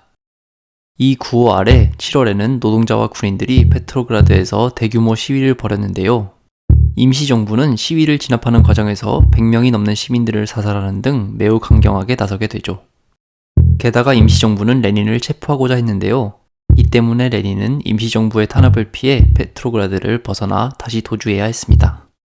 한편 2월 혁명이 발발한 지 5달이 채 지나지 않은 7월 8일 임시정부에는 알렉산드르 케렌스키라는 인물이 총리가 되었습니다. 그는 취임한 이후 대중집회에 대한 강력한 규제와 전선에서의 사형제도 부활 등의 강경한 정책을 펼치고 있었습니다. 이어서 케렌스키는 라브르 코르닐로프라는 장군을 총사령관으로 임명했었는데요. 그런데 정작 케렌스키가 임명한 코르닐로프는 수도인 페트로그라드의 불안정한 상황을 다시 안정화시킨다는 명분하에 수도로 병력을 파견하기로 계획을 짭니다. 이러한 계획은 임시정부의 수장이었던 케렌스키에게 뿐만 아니라 수도의 소비에트에까지 명백한 위협으로 다가왔는데요. 수도로 병력을 보낸다는 것은 쿠데타의 가능성을 내포하고 있었기 때문입니다. 따라서 케렌스키는 자신이 스스로 임명했던 코르닐로프를 해임하고 그를 반혁명주의자라고 비판하면서 수도를 지키기 위한 준비에 들어갑니다. 그런데 문제는 케렌스키에게는 코르닐로프에 맞설 만한 군대가 없었다는 사실입니다. 코르닐로프의 군대에 맞설 만한 병력을 동원할 수 있는 힘은 당시 오직 볼셰비키에게만 있었습니다. 볼셰비키는 노동자와 군인으로부터의 폭넓은 지지를 토대로 이들을 수도를 지키기 위한 병력으로 동원했고, 결과적으로 코르닐로프에 맞서 수도를 지켜내는 데 성공하게 되죠. 이 사건 이후 러시아에서 볼셰비키의 인기가 폭발적으로 증가하게 되는데요. 모든 권력을 소비에트로 라는 구호와 더불어 수도를 지켜내는 데 성공한 것을 시민들로부터 인정받아 볼셰비키는 곧 수도인 페트로그라드뿐만 아니라 키예프, 리가, 사라토프, 모스크바 등의 소비에트에서 과반을 차지하게 됩니다. 그러나 혁명에 대한 레닌의 꿈은 단순히 소비에트에서 과반을 차지하는 것에 머물지 않았습니다. 그는 좌파 진영 내의 다른 세력들인 맨셰비키와 사회주의 혁명당이 자신과 볼셰비키의 주장과는 달리 임시정부와의 공존을 계속 주장하자 무력에 의한 권력 탈취를 계획하게 됩니다. 그러니까 레닌은 혁명 이후 다른 좌파 세력들과 권력을 나누는 것이 아니라 온전히 볼셰비키에 의한 권력의 독점을 꿈꿨던 것입니다. 레닌은 볼셰비키 당원들에게 서한을 보내면서 봉기는 예술이다 라는 말과 함께 봉기가 아니라 공식적인 절차를 통해서 모든 권력을 잡아야 한다고 주장하는 이들의 계획을 가리키며 순진한 일이라고 비판하고 어떤 혁명도 그것을 기다려주지는 않는 법이라고 말했죠. 그러나 카메네프와 같은 볼셰비키의 다른 지도자들은 레닌의 이러한 주장을 받아들이지 않았고 10월 20일 소집될 예정이었던 2차 전 러시아 소비에트 회의에서 소비에트에 대한 권력 이양이 공식적으로 이루어지길 기다렸는데요. 레닌이 봤을 때 이러한 주장의 문제점은 설사 이러한 절차를 거쳐 임시정부로부터 소비에트로 권력이 넘어오더라도 소비에트의 다양한 세력들끼리 권력을 나눠야 한다는 점이었습니다. 카메네프의 이러한 주장에 반발한 레닌은 10월 10일 볼셰비키의 중앙위원회에서 비밀회의를 소집합니다. 그리고 그것에서 지도자급 당원들에게 봉기의 필요성을 역설한 이후 봉기에 대한 찬반 투표를 강행하여 찬성 10표, 반대 2표의 결과를 얻어냈고 이 소식을 들은 카메네프는 곧 중앙위원회에서 사임하게 됩니다. 어쨌든 표결을 성공적으로 이끌어낸 레닌은 볼셰비키 내에서 군사혁명위원회를 조직하고 우리에게도 많이 알려진 트로츠키가 이 군사혁명위원회의 위원장이 되죠. 이렇게 표결이 이뤄진 이후 카메네프가 사임하면서 봉기에 대한 자신의 반대 의사를 신문을 통해서 공개적으로 밝혔기 때문에 당시 수도에서는 긴장감이 돌고 있었습니다. 언제든 무력 충돌이 일어날 수 있다는 의식이 도시 내에 퍼졌기 때문입니다. 그리고 실제로 임시정부의 총리였던 케렌스키의 지시로 군대가 볼셰비키의 신문사를 점거했다가 볼셰비키들의 반격에 의해 다시 철수하는 등 크고 작은 충돌이 며칠 내로 이어졌습니다. 10월 25일 볼셰비키 중앙위원회와 군사혁명위원회의 주요 인물들은 스몰니 학교라는 곳에서 회의를 열었는데요. 원래 레닌은 당시 체포를 피해 숨어 있었습니다. 그는 이 회의에 참석해서 참석자들에게 빨리 봉기를 시작하라고 촉구하기 위해 위험을 무릅쓰고 모습을 드러냈죠. 당시 회의장으로 가던 길에 경찰에 의해 검문을 당했지만 취객인 척 연기를 해서 가까스로 체포를 피할 수 있었습니다. 만약 레닌이 그때 체포되었다면 20세기의 역사는 어떻게 되었을까요? 아무튼 레닌은 겨우 회의장에 도착해서 페트로그라드 시내의 지도를 펼쳐 보이며 주요 공격 지점들을 가리켰죠. 이렇게 본격적인 봉기 전까지만 해도 페트로그라드 시내에서 긴장감이 돌긴 했지만 정작 본격적인 싸움이 시작되자 승부는 일방적으로 결정되었습니다. 볼셰비키의 군대가 손쉽게 페트로그라드의 주요 정부 건물들과 시설들을 장악한 것입니다. 이는 수도의 노동자들과 군인들이 이미 며칠 전부터 수도의 주요 교통시설들을 장악하고 있었기 때문입니다. 이 때문에 케렌스키를 비롯한 임시정부의 세력들은 수도에서의 저항을 포기하고 페트로그라드를 탈출하게 됩니다. 케렌스키가 탈출했다는 소식을 접한 레닌은 러시아 시민들에게 고함이라는 이름의 선언문을 발표하고 군사혁명위원회에 의해 임시정부가 전복되었음을 공식적으로 발표합니다. 이는 승리를 일찌감치 확정지음으로써 봉기의 명분이나 정당성에 대한 더 이상의 논쟁을 무의미하게 만들려는 레닌의 계획이었습니다. 한편 케렌스키의 내각 중 일부 인사들은 겨울 궁전이라고 알려진 곳에 남아 있었는데요. 이들은 볼셰비키가 봉기를 일으켰을 때 소수의 병력으로 수비를 하고 있었지만 이 병력들조차도 오랜 시간 식량 배급도 제대로 받지 못하고 사기도 꺾여 있었죠. 결국 볼셰비키는 아무런 피해도 입지 않은 채 겨울 궁전을 점령하게 됩니다. 이렇게 레닌과 볼셰비키가 10월 혁명이라 불리게 되는 과정을 통해서 어쩌면 허무한 느낌이 들 정도로 손쉽게 승리한 것은 많이 알려져 있지 않은데요. 이는 혁명 이후 레닌이 10월 혁명의 과정을 최대한 영웅적인 모습으로 역사에 남기기 위해 노력했기 때문입니다. 이것의 대표적인 예가 이후 소련의 유명 영화 감독이었던 세르게이 예젠시테인이 10월 혁명을 토대로 만든 영화인 10월입니다. 1928년 발표된 이 영화를 보면 10월 혁명의 과정이 굉장히 드라마틱하고 영웅적으로 표현되어 있습니다. 특히 앞서 설명드린 겨울 공전을 공격하는 장면은 굉장히 극적으로 표현되어 있는데요. 정작 실제 습격 과정에서 있었던 것보다 영화 촬영 중에 궁전이 입은 피해가 더 컸다는 농담이 있었을 정도로 실제로는 무난히 볼셰비키가 권력을 잡았죠. 지금까지 레닌과 볼셰비키가 10월 혁명을 통해서 어떻게 권력을 잡았는지 살펴보았습니다. 이를 통해서 어쩌면 10월 혁명 자체보다는 그 이전까지의 준비 과정에서 레닌의 정치적 투쟁이 지니는 역사적 의미가 크다는 점을 알게 되었는데요.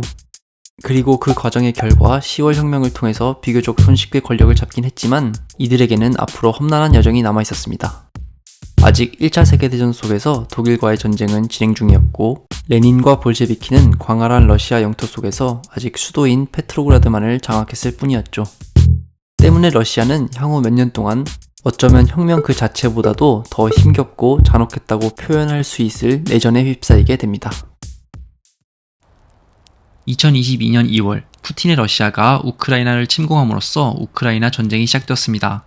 이 전쟁은 양국 사이의 관계에 있어서 돌이킬 수 없는 분기점이 되었지만 사실 이미 지난 20세기 초부터 두 국가 사이에는 큰 갈등들이 있었습니다. 이를 대표적으로 보여주는 사건이 1930년대 초의 홀로도모르입니다. 홀로도모르는 우크라이나어로 아사, 즉 굶어 죽는 것을 뜻하는데 이 사건으로 인해 최소 약 300만 명이 사망했을 것으로 추정될 정도로 큰 사건이었지만 그럼에도 불구하고 오늘날에는 많은 사람들에게 잊혀진 사건이 되었습니다. 그런데 어떻게 식량 생산량이 떨어지는 정근대도 아니고 대부분의 서방국에서 산업화가 이미 진행된 20세기 초에 이처럼 대규모로 사람들이 굶어 죽는 사건이 벌어졌을까요? 역설적이게도 홀로도모르는 바로 소련의 산업화 과정에서, 더 정확하게는 산업화를 위해 일어났습니다. 당시 우크라이나 지역에는 우크라이나 소비에트 사회주의 공화국이 들어서 있는 상태였는데 이 국가는 소비에트 연방, 즉 소련을 구성하는 10여 개 국가 중 하나였습니다. 따라서 우크라이나는 소련의 절대적 영향력 하에 있었는데 문제는 소련 초기 산업화의 정도가 서유럽 국가들과 미국에 비해 상당히 뒤떨어져 있었다는 것이었습니다. 산업화는 경제력과 직결된 문제이기도 했지만 소련의 정체성, 즉 공산주의의 문제에 있어서도 핵심적인 개념이었기에 소련의 지도자들에게 매우 큰 문제로 다가왔습니다. 공산주의 이론에 따르면 역사는 시대에 따라 5단계에 걸쳐 발전했는데 각각 원시적 공산주의, 고대 노예제, 중세 봉건제, 근대 자본주의, 그리고 미래의 공산주의가 그것이었습니다. 문제는 소련 지역이 사실상 근대 자본주의 없이 봉건제에서 바로 공산주의로 넘어갔다는 것이었습니다. 소련의 지도부는 한편으로는 이렇게 한 단계를 뛰어넘어 바로 공산주의로 넘어간 것을 이념적으로 정당화하기 위해 골몰했고 다른 한편으로는 빠른 속도로 근대 자본주의의 핵심, 즉 산업화를 달성하기 위해 노력했습니다. 그리고 이들이 보기에 이를 위해서는 이전 시대의 중심축, 즉 농민이 희생해야 했습니다. 러시아에서 혁명이 일어난 지 몇 년이 지나지 않은 1921년 레닌이 한 발언은 소련 지도부의 태도를 잘 보여줍니다. 공장과 도시에서 사람들이 굶어 죽지 않기 위해 농민이 다소간의 굶주림을 참아야 할 것이다. 국가 전체적인 측면에서 보자면 이는 완전히 납득 가능한 상황이라고 할 수 있다. 그러나 우리는 가난하고 파편화된 채 살고 있는 농민이 이를 이해할 수 있을 것이라고는 기대하지 않는다. 그리고 우리는 또한 이것이 강제적인 조치를 통해서만 가능하다는 것도 알고 있는데 농민들은 이 강제적인 조치에 격렬하게 반발할 것이다. 도시와 공장 그리고 산업화를 위한 농민과 농촌의 희생은 이후 1927년 소련에서 경제발전 5개년 계획이 시행되면서 본격화되었습니다.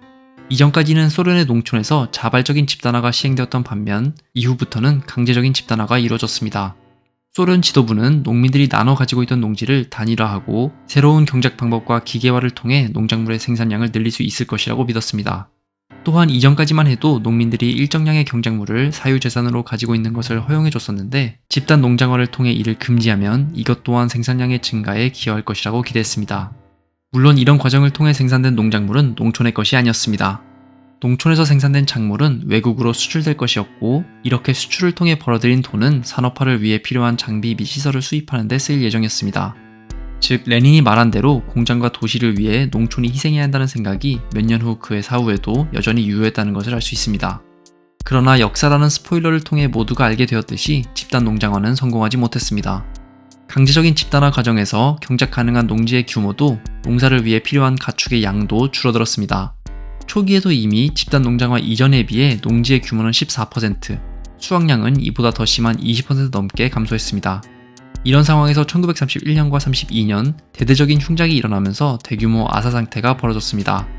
풍작이 일어났음에도 불구하고 소련의 지도부는 식량 차출량을 이전에 비해 더 높였고, 이에 따라 우크라이나의 농민들은 수확량의 44%를 소련에 넘겨야 했습니다. 그럼에도 불구하고 우크라이나 지역에서 소련이 거두어간 곡물량은 1931년 720만 톤에서 32년 430만 톤으로 줄어들었습니다. 이것들의 대부분은 외국으로 수출되었고, 수출을 통해 벌어들인 돈은 소련의 산업화를 위한 자금으로 쓰였습니다. 문제는 이런 상황에서 굶어 죽는 우크라이나인들에 대한 위기 관리가 전혀 이루어지지 않았다는 것이었습니다. 아니, 스탈린은 이런 위기를 오히려 그동안 소련의 지도에 반발해온 우크라이나인들을 억압하는 기회로 여겼습니다. 이는 이들이 이전에도 이미 스탈린에게 골칫거리였기 때문이었는데, 스탈린은 1931년에만 5만 명이 넘는 우크라이나 지식인들을 시베리아로 유배 보내기도 했습니다. 스탈린은 식량이 부족해서 어쩔 수 없이 우크라이나를 벗어나려는 사람들이 도망칠 수 없도록 1932년 가을에 우크라이나 국경 지역을 폐쇄했고, 우크라이나 공산당 지도부에게 부유한 농민들과 반영명 분자를 제거할 계획을 제출하라고 명령했습니다. 이에 따라 2,000명이 넘는 우크라이나인들이 체포되었습니다. 게다가 식량을 뛰어넘어 각 가구에서 비누나 난방 기름과 같은 물품들도 압수했습니다. 군대가 집들을 돌아다니며 경제적 가치가 있는 물건들을 찾아냈기 때문에 마을들이 체계적으로 약탈되었습니다. 집과 모든 재산을 빼앗긴 농민들이 도시로 몰려들어 구걸하는 경우도 어렵지 않게 찾아볼 수 있었습니다. 먹을 것이 완전히 바닥난 상황에서 사람이 사람의 고기를 먹는 경우까지 보고되었습니다. 결국 이때의 아사 사태로 인해 최소 300만 명, 많으면 700만 명에 가까운 우크라이나인들이 사망했습니다. 지금에 비해 정보가 늦게 전파되는 시대였지만, 그럼에도 불구하고 이런 대규모 아사 상태는 동시대인들의 눈을 피해가지 못했습니다. 이미 1929년에 파울 셰퍼라는 독일 언론인이 집단 농장화 과정에서 벌어지는 식량 부족 상태에 관해 베를린 신문에 보도했습니다. 다음 해에는 Sieben Jahre Sowjetunion, 즉 7년간의 소련이라는 책을 출판해 이에 관해 더 상세히 묘사했지만, 이후 소련으로부터 입국 거부를 당해 더 이상의 보도는 이루어지지 못했습니다. 이 지점에서도 알 수 있듯이 소련 당국은 심혈을 기울여 이런 소식이 외국에 퍼지는 것을 막았는데, 그럼에도 불구하고 셰퍼에 의해 한번 보도가 되자 영국, 프랑스, 그리고 미국의 언론에 관련 기사들이 실렸습니다. 상황이 이렇게 돌아가자 소련에 친화적이었던 일련의 지식인들은 이를 반박하기 위해 소련의 입장을 대변하는 글들을 쓰기도 했습니다. 월터 듀런티라는 플리처상까지 받았던 언론인은 뉴욕타임즈에 Russians hungry but not starving 이라는 제목의 기사를 내 서방 언론인들이 우크라이나 사태를 과장하고 있다고 주장했습니다. 우리에게 여러가지 어록으로 잘 알려진 아일랜드 작가 조지 버나드 쇼는 이 시기 소련을 직접 방문했는데, 그럼에도 불구하고 레스토랑이 꽉 차 있고 화려한 메뉴가 가득하다라고 주장했습니다. 반면 같은 시기 소련을 방문했던 헝가리의 작가 아서 퀘슬러의 기록은 이 시기 우크라이나의 상황을 보다 적나라하게 묘사하고 있습니다. 하르키우 숙소 창문 아래에서 매일 시체들이 실려나간다. 마을 전체가 굶어 죽고 전염병이 퍼지는 것에 대해서는 아무런 보도도 이루어지지 않는다. 신문들은 마치 전혀 다른 나라에 대해 보도하는 것처럼 느껴지는데, 이는 신문들에서 떠드는 내용이 우리가 겪고 느꼈던 일상과 어떠한 접점도 없기 때문이다. 라디오도 마찬가지인데, 이 모든 것들은 나로 하여금 일종의 꿈과 같은 비현실적인 감정을 느끼게 한다. 물론 일부 보도를 제외하고 동시대의 우크라이나 아사 사태가 큰 갈등으로 번지지 않은 것은 서방 국가들 역시 이를 통해 이익을 보고 있었기 때문이었습니다. 앞서 언급된 대로 소련은 우크라이나에 식량을 수출해서 산업화를 위해 필요한 자금을 벌어들였는데, 바로 독일, 영국, 미국과 같은 국가들이 싼 가격의 식량을 소련으로부터 수입했기 때문이었습니다. 심지어 이 국가들 사이에서 소련으로부터 보다 많은 양의 식량을 수입하기 위해 경쟁이 일어나기까지 했는데, 이를 위해 각국에서 소련, 특히 스탈린 개인에 대한 비판적인 보도를 자제시키거나 공식적으로 금지했습니다. 우크라이나의 한 역사가는 이후 홀로도모르를 다음과 같이 평가했습니다. 홀로도모르는 수백만 명에 대한 의식적이고 체계적인 살인이었다. 우크라이나의 농촌에서 굶주림으로 인해 절망에 빠진 이들이 나뭇가지를 뜯어먹고 있을 때, 우크라이나의 농작물은 스탈린의 명령으로 일명 소비에트 덤핑이라는 이름으로 값싸게 팔리고 있었다. 결국 홀로도모르는 이후 우크라이나뿐만 아니라 미국과 유럽을 비롯한 다양한 국가들에서 홀로코스트, 즉 의도적인 집단 학살로 인정받았습니다. 오늘은 20세기 소련 역사에서 가장 잔혹하고 비극적인 주제인 굴라그에 대해 이야기해보려고 합니다. 굴라그는 흔히 스탈린이 대숙청을 하는 과정에서 이용된 일종의 집단 수용소로 알려져 있습니다. 그런데 굴라그는 단순한 교도소의 개념을 넘어서는 거대한 억압기구로 전체주의 체제에서 억압과 폭력의 도구로 사용되었습니다. 굴라그 체제에서 수백만 명의 무고한 사람들이 처참한 고통을 겪었으며, 굴라그는 오늘날 인권과 자유에 대한 중요한 교훈을 제공하기도 합니다.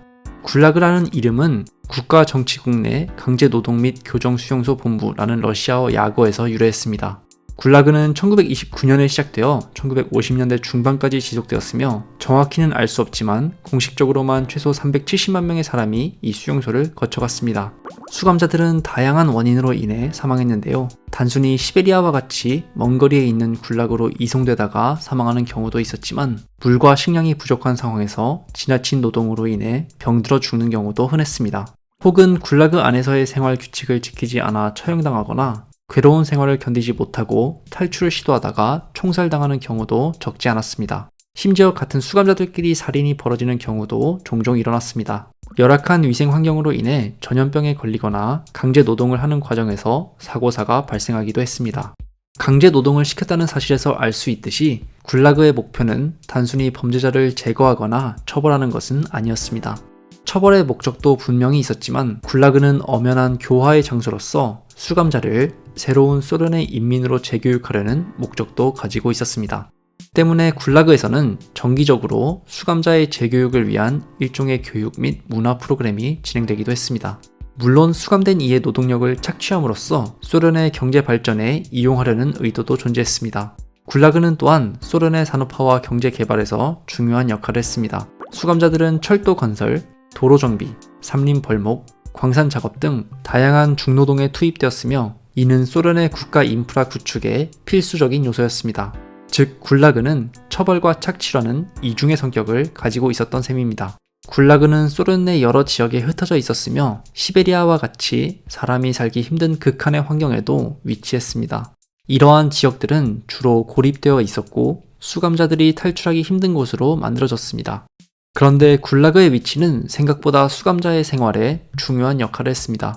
시베리아와 같이 멀리 떨어져 있으며 상대적으로 고립된 지역에 있는 굴라그의 경우 역설적으로 수감자의 생활이 상대적으로 자유로웠습니다. 이런 지역의 굴라그에는 가족이 다 함께 사는 경우도 어렵지 않게 찾아볼 수 있었고 다른 지역의 굴라그와는 달리 공간적으로 폐쇄되어 있지도 않았습니다. 굴라그 밖의 사람과 결혼을 하는 일도 종종 일어났습니다. 이곳에 일종의 유배를 온 이는 정기적으로 자신의 상황을 멀리 떨어져 있는 관리자에게 보고해야 했는데 감시가 워낙 약했기 때문에 자신의 지역을 탈출하는 일종의 탈옥이 빈번하게 일어났습니다. 이런 굴라그에는 정치범뿐만 아니라 체제에 불만을 가진 농민, 지식인, 소수민족 등 다양한 사람들이 수감되었습니다. 굴라그는 1930년대 후반 스탈린의 대숙청과 함께 급격하게 확장되었습니다. 스탈린은 자신의 권력을 공고히 하기 위해 당내 반대 세력뿐만 아니라 일반 대중 중에서도 반체제적인 요소들을 제거하려 했습니다. 이 과정에서 수많은 사람들이 반혁명 활동이라는 혐의를 받고 체포되었습니다. 그중 다수는 근거 없는 고발에 의해 억울하게 수감되었습니다. 대숙청 기간 동안 굴라그는 단순한 수용소 이상의 역할을 하게 되었고 정치적 억압과 처벌의 도구로 사용되었습니다. 이때 스탈린을 비롯한 소련의 지도자들은 굴라그를 일종의 파놉티콘으로 생각했습니다. 파놉티콘은 한 명의 감시자가 모든 수감자를 감시할 수 있는 시스템으로 잘 알려져 있습니다. 그러나 굴라그의 실상은 전혀 달랐습니다. 방금 말씀드렸다시피 지역적으로 멀리 떨어져 있는 굴라그의 경우 감시가 쉽지 않았고 보다 더 집단 수용소에 가까운 형태를 띠고 있던 굴라그에서도 중앙에서 모두를 감시하는 일은 쉽지 않았습니다. 굴라그를 연구하는 역사학자들은 굴라그의 실상을 파놉티콘보다는 폴리옵티콘이라는 개념으로 설명합니다. 폴리옵티콘은 파놉티콘과는 달리 모든 수감자가 서로를 감시하는 시스템을 가리키는데 수감자들은 심한 경우 서로 폭력을 사용하기까지 하면서 수상한 동료를 감시하거나 자체적으로 신고 및 처벌했습니다. 굴라그에서의 생활은 비참하고 고통스러웠습니다. 수감자들은 기본적인 인권조차 보장받지 못했으며 하루하루가 생존을 위한 투쟁이었습니다. 시베리아의 혹독한 추위 속에서 수감자들은 충분한 의복이나 난방 장비도 없이 겨울을 견뎌야 했습니다. 기온이 영하 40도 이하로 떨어지는 날씨 속에서도 그들은 최소한의 보호 장비만을 착용하고 작업해야 했습니다. 식량도 극도로 부족했습니다. 수감자들이 하루에 배급받는 음식은 주로 물에 녹인 곡물죽이나 약간의 빵에 불과했습니다. 이러한 식사는 중노동을 견뎌내기에 턱없이 부족한 열량만을 제공했으며 수감자들은 따라서 만성적인 영양 실조에 시달려야 했습니다. 이는 수감자들 간의 생존 경쟁을 심화시키기도 했으며 때로는 서로를 배신하거나 음식 배급을 두고 싸우는 일도 빈번했습니다. 한편 굴라그에서의 노동은 매우 고된 것이었습니다. 수감자들은 매일 12시간에서 16시간씩 중노동에 시달렸으며 이러한 노동은 그들에게 있어 처벌의 수단이자 생존의 조건이었습니다. 노동량을 채우지 못할 경우 그들의 식사 배급은 줄어들었고 이는 결국 더 큰 고통을 의미했습니다. 이러한 악순환 속에서 수많은 수감자들이 사망에 이르게 되었습니다. 굴라그는 남성들뿐만 아니라 여성과 아동들도 수용했습니다. 여성 수감자들은 특히 어려운 상황에 처해 있었습니다. 그들은 강제 노동뿐만 아니라 성폭력의 위험에 노출되었으며 임신과 출산을 하게 될 경우에도 전혀 보호받지 못했습니다. 굴라그에서 태어난 아기들은 대부분 열악한 환경 속에서 생존하기 어려웠으며 생존한다 해도 어머니와 곧바로 분리되는 경우가 많았습니다. 아동 수감자들도 비참한 현실을 견뎌야 했습니다. 부모와 함께 수감된 아이들은 어른들과 동일한 강제 노동에 투입되었으며 교육이나 적절한 보호는 전혀 제공되지 않았습니다. 이들은 어린 나이에 극심한 고통을 겪었으며 굴라그에서의 경험은 이들의 삶에 지울 수 없는 상처를 남겼습니다. 1953년에 스탈린이 사망한 이후 소련 정부는 굴라그 시스템을 축소하기 시작했습니다. 이후 많은 수감자들이 석방되었지만 이들이 다시 사회에 통합되는 과정은 결코 쉽지 않았습니다. 굴라그 생존자들은 오랜 기간 동안 국가의 적으로 낙인 찍혀 있었기 때문에 사회에서 차별과 편견에 직면해야 했습니다. 이들은 직업을 찾기도 어려웠고 사회적 관계를 회복하는 데도 많은 어려움을 겪었습니다. 굴라그의 존재 이유 중 교화 및 재교육도 있었던 점을 생각해 본다면 이런 적응 실패는 소련 공산주의의 이상과 현실 사이의 괴리를 잘 보여준다고 할 수 있겠습니다. 또한 굴라그에서의 경험은 이들의 정신과 육체에 깊은 상처를 남겼습니다. 많은 생존자들이 심각한 정신적 후유증에 시달렸으며 굴라그에서의 가혹한 노동과 폭력적인 대우로 인한 건강 문제 역시 지속되었습니다. 많은 경우 이들은 굴라그에서 벗어난 이후에도 자신이 경험했던 바를 이야기하기를 두려워했고 이러한 침묵은 그들의 고통을 더욱 심화시켰습니다. 굴라그에 대한 진실은 소련이 붕괴된 이후에야 본격적으로 밝혀지기 시작했습니다. 소련이 붕괴하고 시간이 지나면서 많은 생존자들이 점차 자신의 경험을 글로 남기거나 증언을 통해 세상에 알렸고 이를 통해 굴라그의 실체가 전 세계에 알려지게 되었습니다. 지금까지 설명드린 굴라그의 여러 특성으로 인해 굴라그는 종종 나치 시절의 집단 수용소와 비교되곤 해왔습니다. 시베리아와 같이 느슨한 감시가 이루어진 지역을 제외하고는 소련의 굴라그와 나치의 집단 수용소 모두 물리적으로 폐쇄된 공간에서 모든 인권과 법의 보호가 무시되었다는 공통점을 가지고 있었습니다. 철학자 조르조 아감베는 이러한 특성을 예외 상태라는 개념으로 표현하기도 했습니다. 그러나 굴라그와 나치의 집단 수용소 사이에는 공통점 못지않게 차이점도 존재했는데요. 우선 나치의 집단 수용소와는 달리 굴라그의 수감자들은 공식적으로 유죄 판결을 받은 이들이었습니다. 이는 끝이 정해진 형량이 존재했다는 의미이기도 했습니다. 나치의 집단 수용소에서는 절대 다수가 죽을 때까지 벗어나지 못한 반면 굴라그에서는 매년 일정한 비율의 죄수가 형기를 마치고 풀려났습니다. 또한 나치의 집단 수용소는 의도적인 대량 학살을 위해 존재한 반면 굴라그에서는 아무리 많은 사람이 열악한 환경으로 인해 죽었다 한들 의도적인 대량 학살은 일어나지 않았습니다. 어쨌거나 굴라그의 공식적인 존재 이유는 수감자의 교화 및 재교육이었기 때문입니다. 굴라그의 역사는 단순히 과거의 비극적인 사건으로만 남아있지 않습니다. 이는 국가 권력이 남용될 때 그 피해가 얼마나 광범위하고 치명적일 수 있는지를 보여주는 대표적인 사례입니다. 굴라그의 역사는 우리에게 국가가 개인의 자유와 존엄을 억압할 때 어떤 일이 벌어지는지를 상기시킵니다. 이는 또한 인권과 자유의 중요성, 그리고 그러한 권리가 보장되지 않을 때 사회가 얼마나 쉽게 폭력과 억압의 길로 빠질 수 있는지를 경고하고 있습니다. 1939년 독일이 폴란드를 침공함으로써 시작된 2차 세계대전에서 히틀러의 독일은 초반까지만 해도 승승장구하는 것처럼 보였습니다. 소련과 약속한 대로 폴란드를 나눠 점령한 히틀러는 이듬해 5월에는 프랑스를 공격했습니다. 프랑스 공격은 준비 과정에서부터 무모한 계획이라는 이유로 독일군 내부에서도 반대 여론이 높았던 작전이었습니다. 그러나 결과적으로 2달도 채 걸리지 않은 시간 내에 프랑스를 항복시킴으로써 히틀러는 이제 독일인들로부터 군사적인 면에서도 기존의 장군들을 제치고 압도적인 지지와 찬양을 받게 되었습니다. 따라서 프랑스로부터 항복을 받아낸 히틀러가 곧 소련을 침공할 계획을 밝혔을 때 이를 반대할 수 있는 이는 없었습니다. 그런데 히틀러는 왜 불과 1년여 전에 소련과 불가침 조약을 맺어놓고도 소련을 공격하려고 했을까요? 여기에는 여러 가지 이유가 복합적으로 작용했습니다. 히틀러는 정권을 잡기 전부터 이미 동쪽으로의 팽창을 꾸준히 주장해왔습니다. 이는 무엇보다도 독일에게 주어진 영토만으로는 독일인들이 충분히 풍족하게 살 수 없다는 생각에 기반한 것이었는데, 히틀러는 1920년대에 쓴 나의 투쟁에서 이미 이러한 생각을 토대로 동쪽으로 독일 민족의 레벤스라움, 즉 삶의 공간을 확장해야 한다고 주장했습니다. 이러한 생각의 기저에는 영국과 프랑스가 해외에서 얻은 식민지를 독일의 경우 동쪽의 땅으로 대신한다는 관념이 깔려 있었습니다. 게다가 히틀러와 그의 나치당, 그리고 당시의 우파 전체는 공산주의를 유대인과 더불어서 최악의 적으로 간주하고 있었습니다. 따라서 지리적으로 독일의 동쪽에 위치하면서 공산주의에 기반한 소련은 히틀러의 입장에서 봤을 때 태생적으로 언젠가는 최후의 대결을 해야만 하는 존재였습니다.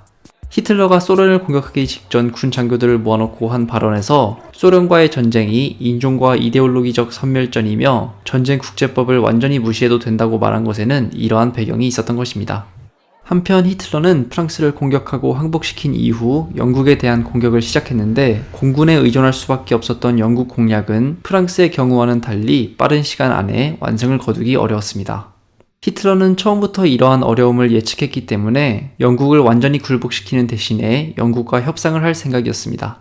히틀러는 1차 세계대전의 결과 독일이 잃어버린 식민지를 영국이 돌려주고 유럽에서 독일의 완전한 승리를 영국이 인정해주기를 원했습니다.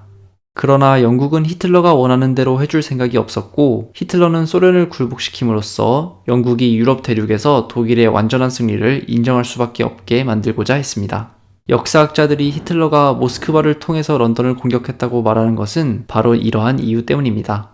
게다가 소련을 공격하기 직전까지만 해도 히틀러는 소련의 정치체제와 군사력을 실제보다 굉장히 과소평가했고, 독일이 공격할 경우 쉽게 정복할 수 있을 것이라고 생각했습니다.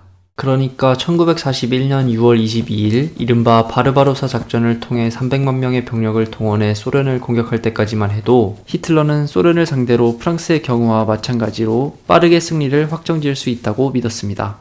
이렇게 소련을 상대로 간단하게 승리를 거둠으로써 영국에게 유럽 대륙에서 독일의 지배권을 사실상 확정적으로 보여주고자 했던 것입니다. 전쟁이 시작되고 초기까지만 해도 히틀러의 생각은 어느 정도 들어맞는 것처럼 보였습니다. 독일군은 승승장구하며 일주일 남짓 만에 주요 도시 중 하나인 민스크를 함락시켰을 뿐만 아니라 소련 영토 안에서 300km를 전진하는 데 성공했습니다. 독일군은 남쪽으로는 우크라이나, 동쪽으로는 모스크바, 그리고 북쪽으로는 오늘날의 상트페테르부르크인 레닌그라드를 향해 파죽지세로 진군했습니다. 독일군이 이렇게 쉽게 진군할 수 있었던 데에는 소련 내부의 문제가 크게 작용했습니다. 스탈린은 자신의 절대 권력을 강화하기 위해서 1930년대부터 수차례 군부를 숙청했는데 1937년부터 1941년 사이에 무려 8만 명 이상의 군 장교들이 스탈린에 의해서 처형된 상태였습니다. 그리고 그중 절반 이상이 부대 지휘관급이었기 때문에 막상 독일이 소련을 공격할 시점에는 전쟁 경험이 없는 하급 장교들이 대거 전투에 투입되었습니다. 게다가 독일이 소련을 공격하기 전부터 독일 내부에서 히틀러에 반대하는 비밀 운동을 펼쳤던 많은 이들이 스탈린에게 독일이 소련을 공격할 계획을 짜고 있다고 첩보를 제공했지만 스탈린은 이를 가짜 정보라고 생각하고 무시했습니다. 따라서 1941년 6월 22일 독일이 소련을 실제로 공격하자 충격을 받은 스탈린은 7월 3일이 되어서야 라디오에서 대국민 담화를 통해 모습을 드러냈습니다. 그러나 시간이 지나면서 소련과의 전쟁이 프랑스의 경우와는 달리 빠른 시간 안에 끝나지 않을 것이라는 점이 점점 분명해졌습니다. 여기에는 히틀러의 실수도 어느 정도 영향을 끼쳤는데요. 독일 군부에서 소련의 수도인 모스크바를 최대한 빨리 공격하자는 의견이 우세했지만 히틀러는 자원이 풍부한 우크라이나 지역 공격에 우선 집중했습니다. 현재 우크라이나의 수도인 키예프를 점령한 이후인 10월 2일이 되어서야 모스크바를 향한 본격적인 진군이 다시 시작되었지만 곧 소련의 악몽 같은 겨울이 시작되었습니다. 1941년에는 10월 말이 되었을 때 이미 영하 22도가 기록되었을 정도였습니다. 12월 5일에는 무려 영하 50도가 기록되자 빠른 승리를 염두에 두고 강추위에 제대로 된 대비가 되지 않았던 독일군은 모스크바 공격을 멈출 수밖에 없었고 오히려 소련군의 역공을 당합니다. 이날을 기점으로 소련을 빠른 시간 안에 무너뜨리겠다는 히틀러의 계획은 실패했음이 드러납니다. 날씨라는 외부적 요인 때문에 빠른 승리가 좌절되자 이듬해 방대한 소련 영토에서 전방위적으로 전선이 확대되면서 자원이 부족해진 독일군은 점차 곤란한 상황에 빠졌습니다. 설상가상으로 강추위로 인해 독일이 모스크바 공격을 포기할 때와 거의 동시기인 12월 7일 일본이 진주만을 공격했습니다. 이에 이때까지 공식적으로 중립으로 남아있던 미국은 일본에게 선전포고를 했고 독일과 이탈리아는 12월 11일 미국에게 선전포고를 했습니다. 그런데 일본이 진주만을 공격했음에도 불구하고 미국의 대통령이었던 루즈벨트가 가장 중요한 적은 일본이 아니라 독일이라고 강조했기 때문에 독일군의 위기의식은 시간이 지날수록 더 심해질 수밖에 없었습니다. 이는 유럽에서 독일을 제압할 경우 일본은 자연스럽게 패배할 수밖에 없다는 사실을 루즈벨트가 알고 있었기 때문이었습니다.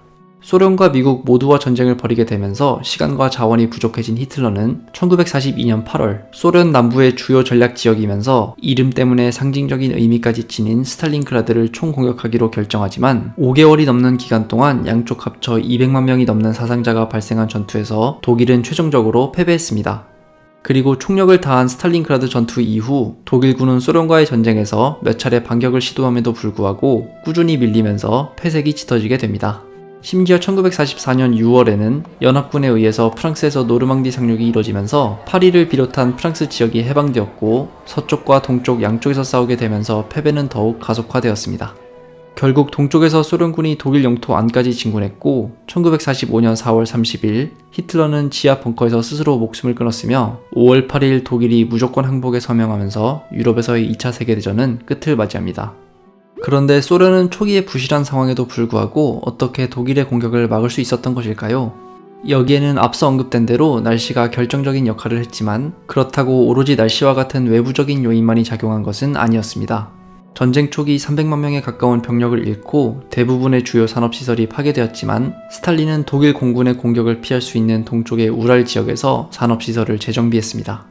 그리고 이곳에서 공식적으로만 노동자들에게 70시간 노동을 강제하며 군대에 필요한 물품들을 생산했습니다. 게다가 이전에 숙청되었던 이들이 강제로 노동을 해야 했던 굴라크에서도 군수품 생산이 이뤄졌는데 굴라크에서는 더 가혹한 노동 조건 아래서 사망률이 무려 25%에 이르기도 했습니다. 한편 스탈린은 언뜻 떠오르는 이미지와는 다르게 전쟁 중에 세부적인 군사작전 상당 부분을 현장의 지휘관들에게 맡겼습니다. 이는 대부분의 경우 직접 개입했던 히틀러의 경우와 대비되는데 스탈린은 이것이 전쟁 수행에 있어서 더 효율적이라는 사실을 깨닫고 있었기 때문입니다. 이는 당시 소련군의 장교로 복무했던 한 역사학자가 2차 세계대전 시기를 역설적이게도 탈스탈린화의 시기라고 표현한 것에서도 확인됩니다. 스탈린은 이렇게 강력한 중앙 집권적인 경제체제를 토대로 군수품을 빠르게 대량으로 생산해내고 현장에서는 장교들의 작전 지휘권을 어느 정도 보장해주는 한편 후방에서는 소련 시민들의 애국심에 끊임없이 호소하면서 병력을 재동원했습니다.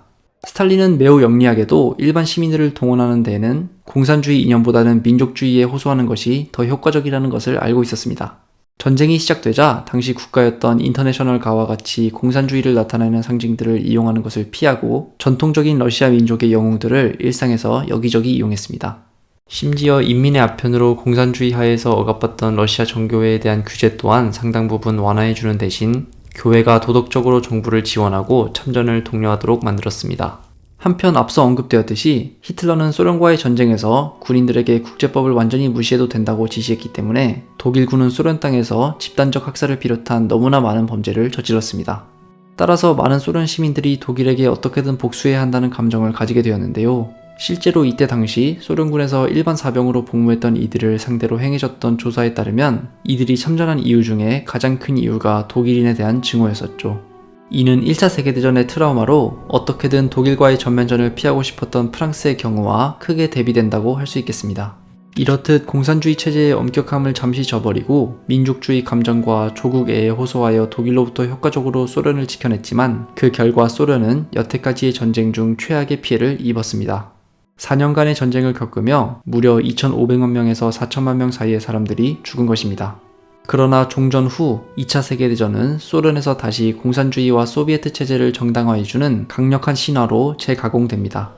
전쟁의 와중에서는 이데올로기를 잠시 제껴두고 민족과 가족에 호소했지만 전쟁에서 승리한 후에는 승리 자체가 공산주의 이데올로기의 우월함을 보여주는 상징으로 작용했기 때문입니다. 전쟁이 끝난 직후인 5월 24일의 만찬에서 스탈린이 국가라는 위대한 기계에서 작은 나사에 해당하는 수천만 명의 소박하고 평범한 보통 사람들을 위해 건배하자고 제의한 것은 이를 상징적으로 보여줍니다. 그리고 이제 세계는 자본주의와 공산주의가 본격적으로 대결하는 냉전 시대로 접어들었습니다. 1985년 2월 24일, 소련에서는 새로운 지도자를 선출하는 행사가 벌어졌습니다. 이날 뽑힌 인물은 73세의 콘스탄틴 체르넨코라는 인물이었는데 이를 지켜보던 많은 사람들에게 체르넨코는 곧 당시 소련의 상태를 상징하는 인물로 느껴졌습니다. 나이 들고 병들고 허약한 체레넨코는 소련의 약해져만 가는 상태를 보여주었고 그는 불과 14일 만에 사망해버리고 말았습니다. 그의 후임으로 새로 선출된 인물은 54세의 미하일 고르바초프였습니다. 서기장으로 뽑힐 때 고르바초프는 아직 당에서 유력 인사가 아니었습니다. 단지 다른 대안이 없었을 뿐이다 라는 고위 당 내부자의 말이 이를 잘 보여줍니다. 그러니까 고르바초프의 서기장 선출은 전략적인 선택이었다기보다는 어쩔 수 없는 선택이었던 셈입니다. 1980년대 소련은 여러 위기를 겪고 있었는데 젊은 지식인들은 개혁을 원했던 반면 보수적인 기성세대는 이에 반발하고 있었고 소련의 여러 연방국들은 점점 중앙의 통제에서 벗어나고자 하고 있었기 때문입니다. 이런 상황에서 고르바초프는 글라스노스트와 페레스트로이카, 곧 개방과 개혁으로 상징되는 정책들을 펼쳤습니다. 그렇다면 고르바초프는 어떤 인물이었기에 소련의 최고 위치인 서기장 자리까지 올라 이런 새로운 정책들을 추진했던 것일까요? 고르바초프는 1931년 소련의 프리볼노에라는 곳에서 태어났습니다. 농부의 아들로 태어난 그는 어릴 때부터 콤바인을 다루는 험한 일들을 배웠고 이 덕분에 어릴 때부터 여러 상을 받았습니다. 이후 고위 자리에 오른 다른 인물들과는 달리 당의 특권계층 출신이 아니었던 그는 어릴 때부터 공산당이 선전하는 것과 현실에 특히 열악한 지방사정 사이의 괴리를 잘 알고 있었습니다. 또한 이 열악한 사정에서 벗어나는 개인적인 방법은 당 내부로 들어가 출세하는 것 뿐이라는 것 역시 빨리 깨달았습니다. 마침 시대적 상황도 그를 도왔습니다. 1930년대와 40년대 스탈린의 대숙청과 2차 세계대전을 겪으며 수없이 많은 인물들이 사망했고 이는 기존의 많은 자리가 비었다는 것을 의미했습니다. 덕분에 고르바초프는 성적이 좋지 않았음에도 불구하고 최고의 대학인 모스크바 국립대학에 입학할 수 있었습니다. 1950년 19살의 나이로 가방 하나만 들고 며칠간의 여행 끝에 모스크바에 도착한 고르바초프는 법학을 공부하기 시작했고 얼마 지나지 않아 철학을 공부하던 라이사라는 학생을 만나 사랑에 빠졌습니다. 고르바초프는 자신과 라이사가 사과의 양 반쪽처럼 서로 잘 맞았다고 말했고 몇 년 후인 1953년에 둘은 정식으로 결혼을 했습니다. 그리고 지역 소비에트의 사례를 통해 살펴본 국가의 관리에 대한 대중의 참여라는 주제로 논문을 쓰고 학교를 졸업한 고르바초프는 곧 당의 명령으로 스타브로폴이라는 지방으로 파견되어 공식적인 업무를 시작하게 됩니다. 열악한 지방으로의 파견이었기에 좋은 출발은 아니었지만 고르바초프는 그곳에서 자신의 능력을 발휘하며 당의 고급 간부로 승진하기 시작합니다. 농부의 아들로 태어난 배경 덕분에 농업에 관해 잘 알던 그는 특히 농기계 분야에서 전문성을 발휘하며 승승장구하기 시작했고 1970년에는 스타브로폴에서 농업 분야의 장이 되었고 이듬해에는 중앙위원회의 위원이 되었습니다. 게다가 처음 스타브로폴에 발령되었을 때만 해도 생각지 못했었지만 결과적으로 고르바초프의 중앙 진출에 큰 도움이 되는 요소도 있었습니다. 바로 스타브로폴에 유명한 온천이 있다는 사실이었는데 점점 늙어가는 당 고위 관료들이 갈수록 온천을 찾기 시작했고 이것이 인맥을 맺는 데 도움이 되었기 때문이었습니다. 고르바초프는 스타브로폴을 방문하는 당 관료들을 직접 방문해서 환영했고 당 내부 인사들 사이에서 그의 존재가 점점 알려지게 되었습니다. 이런 일련의 활약을 토대로 고르바초프는 1980년 정치국의 위원으로 마침내 모스크바로 돌아왔습니다. 자신의 자리를 근거로 고르바초프는 이제 소련에서는 매우 드물게도 해외여행도 할 수 있었습니다. 이것이 이후 역사에서 중요하게 작용한 이유는 고르바초프가 업무상의 이유로 해외를 돌아다니며 많은 충격과 감명을 받았기 때문입니다. 특히 소련이 서방 국가들에 비해 실제로 얼마나 열악한지 뼈저리게 느끼게 되었습니다. 이후 고르바초프가 개혁과 개방을 외칠 때 그를 지원했던 인사들도 해외 경험이 있었다는 공통점을 가지고 있었는데 이는 이런 경험이 얼마나 중요했는지 잘 보여줍니다. 이런 현실에 대한 깨달음은 곧 서방 국가들과 협력을 할 자세로 이어졌습니다. 고르바초프는 1985년 서기장 자리에 오르기 전에도 이미 해외를 돌아다니며 외국 정상들과 만나며 실무를 다뤘었는데 강경한 영국의 대처조차 고르바초프를 가리켜 나는 그를 좋아했다. 그와 함께라면 일을 진전시킬 수 있었다 라고 긍정적으로 평가했습니다. 그러나 외부에서의 이런 호의적인 평가와는 별개로 고르바초프가 서기장 자리에 올랐을 때 소련은 각종 위기들을 겪고 있었습니다. 비효율적인 계획경제로 인한 문제, 원유 가격의 하락, 아프가니스탄에서의 목적이 불분명한 전쟁, 당 내부 관리들의 극심한 부정부패, 인민들 사이에서의 심각한 알코올 중독 문제, 그리고 소련의 경제적 능력에 비해 비대한 무기 개발비 등이 여기에 포함되었습니다. 고르바초프가 취임 후 처음으로 추진한 정책 중 하나는 금주였습니다. 그는 당의 행정체제를 동원하여 인민들 사이에서의 금주운동을 펼치려고 했습니다. 그러나 이런 운동이 대개 그렇듯이 사람들 사이에서 극심한 반발을 불러일으켰을 뿐만 아니라 각종 암시장 문제도 발생했습니다. 이때 고르바초프는 이전까지 소련의 방식이었던 당 관료 중심의 위에서 아래로 내려오는 정책의 한계를 크게 느꼈다고 전해집니다. 1986년 전당대회에서 여전히 공식적으로는 마르크스 레닌주의적 이데올로기에 기반한 정책을 강조했지만 비공개 자리에서는 다른 입장을 내세웠습니다. 특히 외교에 있어서 그러했는데 무기 경쟁을 통해서는 결코 서방 제국주의를 상대로 이길 수 없다라고 대놓고 말하기도 했습니다. 이를 토대로 당 내에서 소련의 경제를 살리기 위해서 여러 무기, 특히 핵무기 개발에 들어가는 돈을 줄여야 한다는 입장을 관철시켰습니다. 이를 토대로 미국의 대통령이었던 레이건을 만났고 무기 개발의 규모를 줄이는 여러 차례의 조약을 맺었을 뿐만 아니라 1987년에는 당시로서 파격적이게도 워싱턴을 방문하기까지 했습니다. 이런 행보로 인해 고르바초프는 곧 서방 언론에서는 일종의 스타가 되었지만 정작 소련 내에서 그의 인기는 그렇지 못했습니다. 상점에는 여전히 물건이 없을 정도로 경제가 어려웠고 설상가상으로 1986년에는 체르노빌에서 원전 사고가 일어나 여태까지의 당에 의한 위기관리가 얼마나 부실했는지 만천하에 공개되었습니다. 심지어 1987년에는 18살에 불과한 독일의 아마추어 비행사 마티아스 루스트가 헬싱키에서 출발해 소련의 공군 체계를 무시하고 모스크바에 착륙하는 믿기 힘든 사건이 벌어지기도 했습니다. 이는 당 내부의 체계가 얼마나 부실했는지 모든 사람들에게 상징적으로 보여주었고 고르바초프는 이를 명분으로 당내에 고여버린 인사들을 새로운 인물들로 대체하기 시작했습니다. 오늘 우리는 인민들에게 진실을 밝혀야 한다라고 말하며 검열을 사실상 폐지하고 언론의 자유를 도입했으며 이전에 KGB에 의해 임의로 체포되거나 구속되었던 정치범들을 사실상 복권시켰습니다. 숨쉬기 위해 공기가 필요한 것처럼 우리는 민주주의를 필요로 한다라는 고르바초프의 말은 그의 태도를 잘 보여줍니다. 그러나 70년에 가까운 세월 동안 당내에서 뿌리 깊게 내려온 부정부패와 비효율의 문제는 개인이 쉽게 해결할 수 있는 것은 아니었습니다. 고르바초프의 말은 소련의 여러 연방국들에서 독립운동이 일어난 것을 자극했지만 고르바초프의 통제를 벗어나 이를 무력으로 억압하는 사태도 심심치 않게 일어났고 이 과정에서 수십 명이 사망하기도 했습니다. 설상가상으로 모스크바에서는 그에 반발하는 보수 세력에 의한 쿠데타가 벌어지기도 했습니다. 이 쿠데타는 이틀밖에 가지 못하고 진압되었지만 위기가 극대화된 상황에서 고르바초프는 점점 기반을 잃어갔습니다. 특히 1990년 소련, 그러니까 소비에트 연방의 대통령 자리에 오른 고르바초프와 1991년 러시아의 대통령 자리에 오른 보리스 옐친 사이의 관계에서 고르바초프는 힘을 잃기 시작했습니다. 고르바초프는 개혁과 개방을 내걸더라도 소련 자체를 해체하고 싶은 마음은 없었지만 옐친과 러시아의 많은 엘리트 계층 그리고 소비에트 연방의 다른 지도자들이 보기에 이제 민족국가의 시대가 왔습니다. 이를 보여주기라도 하듯 옐친은 1991년 12월 8일 우크라이나와 벨라루스 지도자들을 만나 국제법의 주체로서 그리고 지정학적 실체로서 소비에트 연방국은 더 이상 존재하기를 멈춘다라는 합의서에 서명해버렸습니다. 그러니까 고르바초프는 이제 존재하지 않는 소련의 대통령이 되어버린 셈이었습니다. 정치적 싸움에서 자신이 패배했음을 깨달은 고르바초프는 2주 후인 12월 25일 소련 대통령으로서 물러난다고 발표했습니다. 텔레비전으로 방송된 연설에서 그는 전체주의 체제가 끝났으며 사회가 자유를 찾았다고 말했습니다. 그러나 국가가 쪼개지는 것에 대해서는 동의하지 않는다고 말하기도 했습니다. 이제 소련은 사실상 해체되었고 20세기를 뒤흔들었던 냉전의 시대도 저물어갔습니다.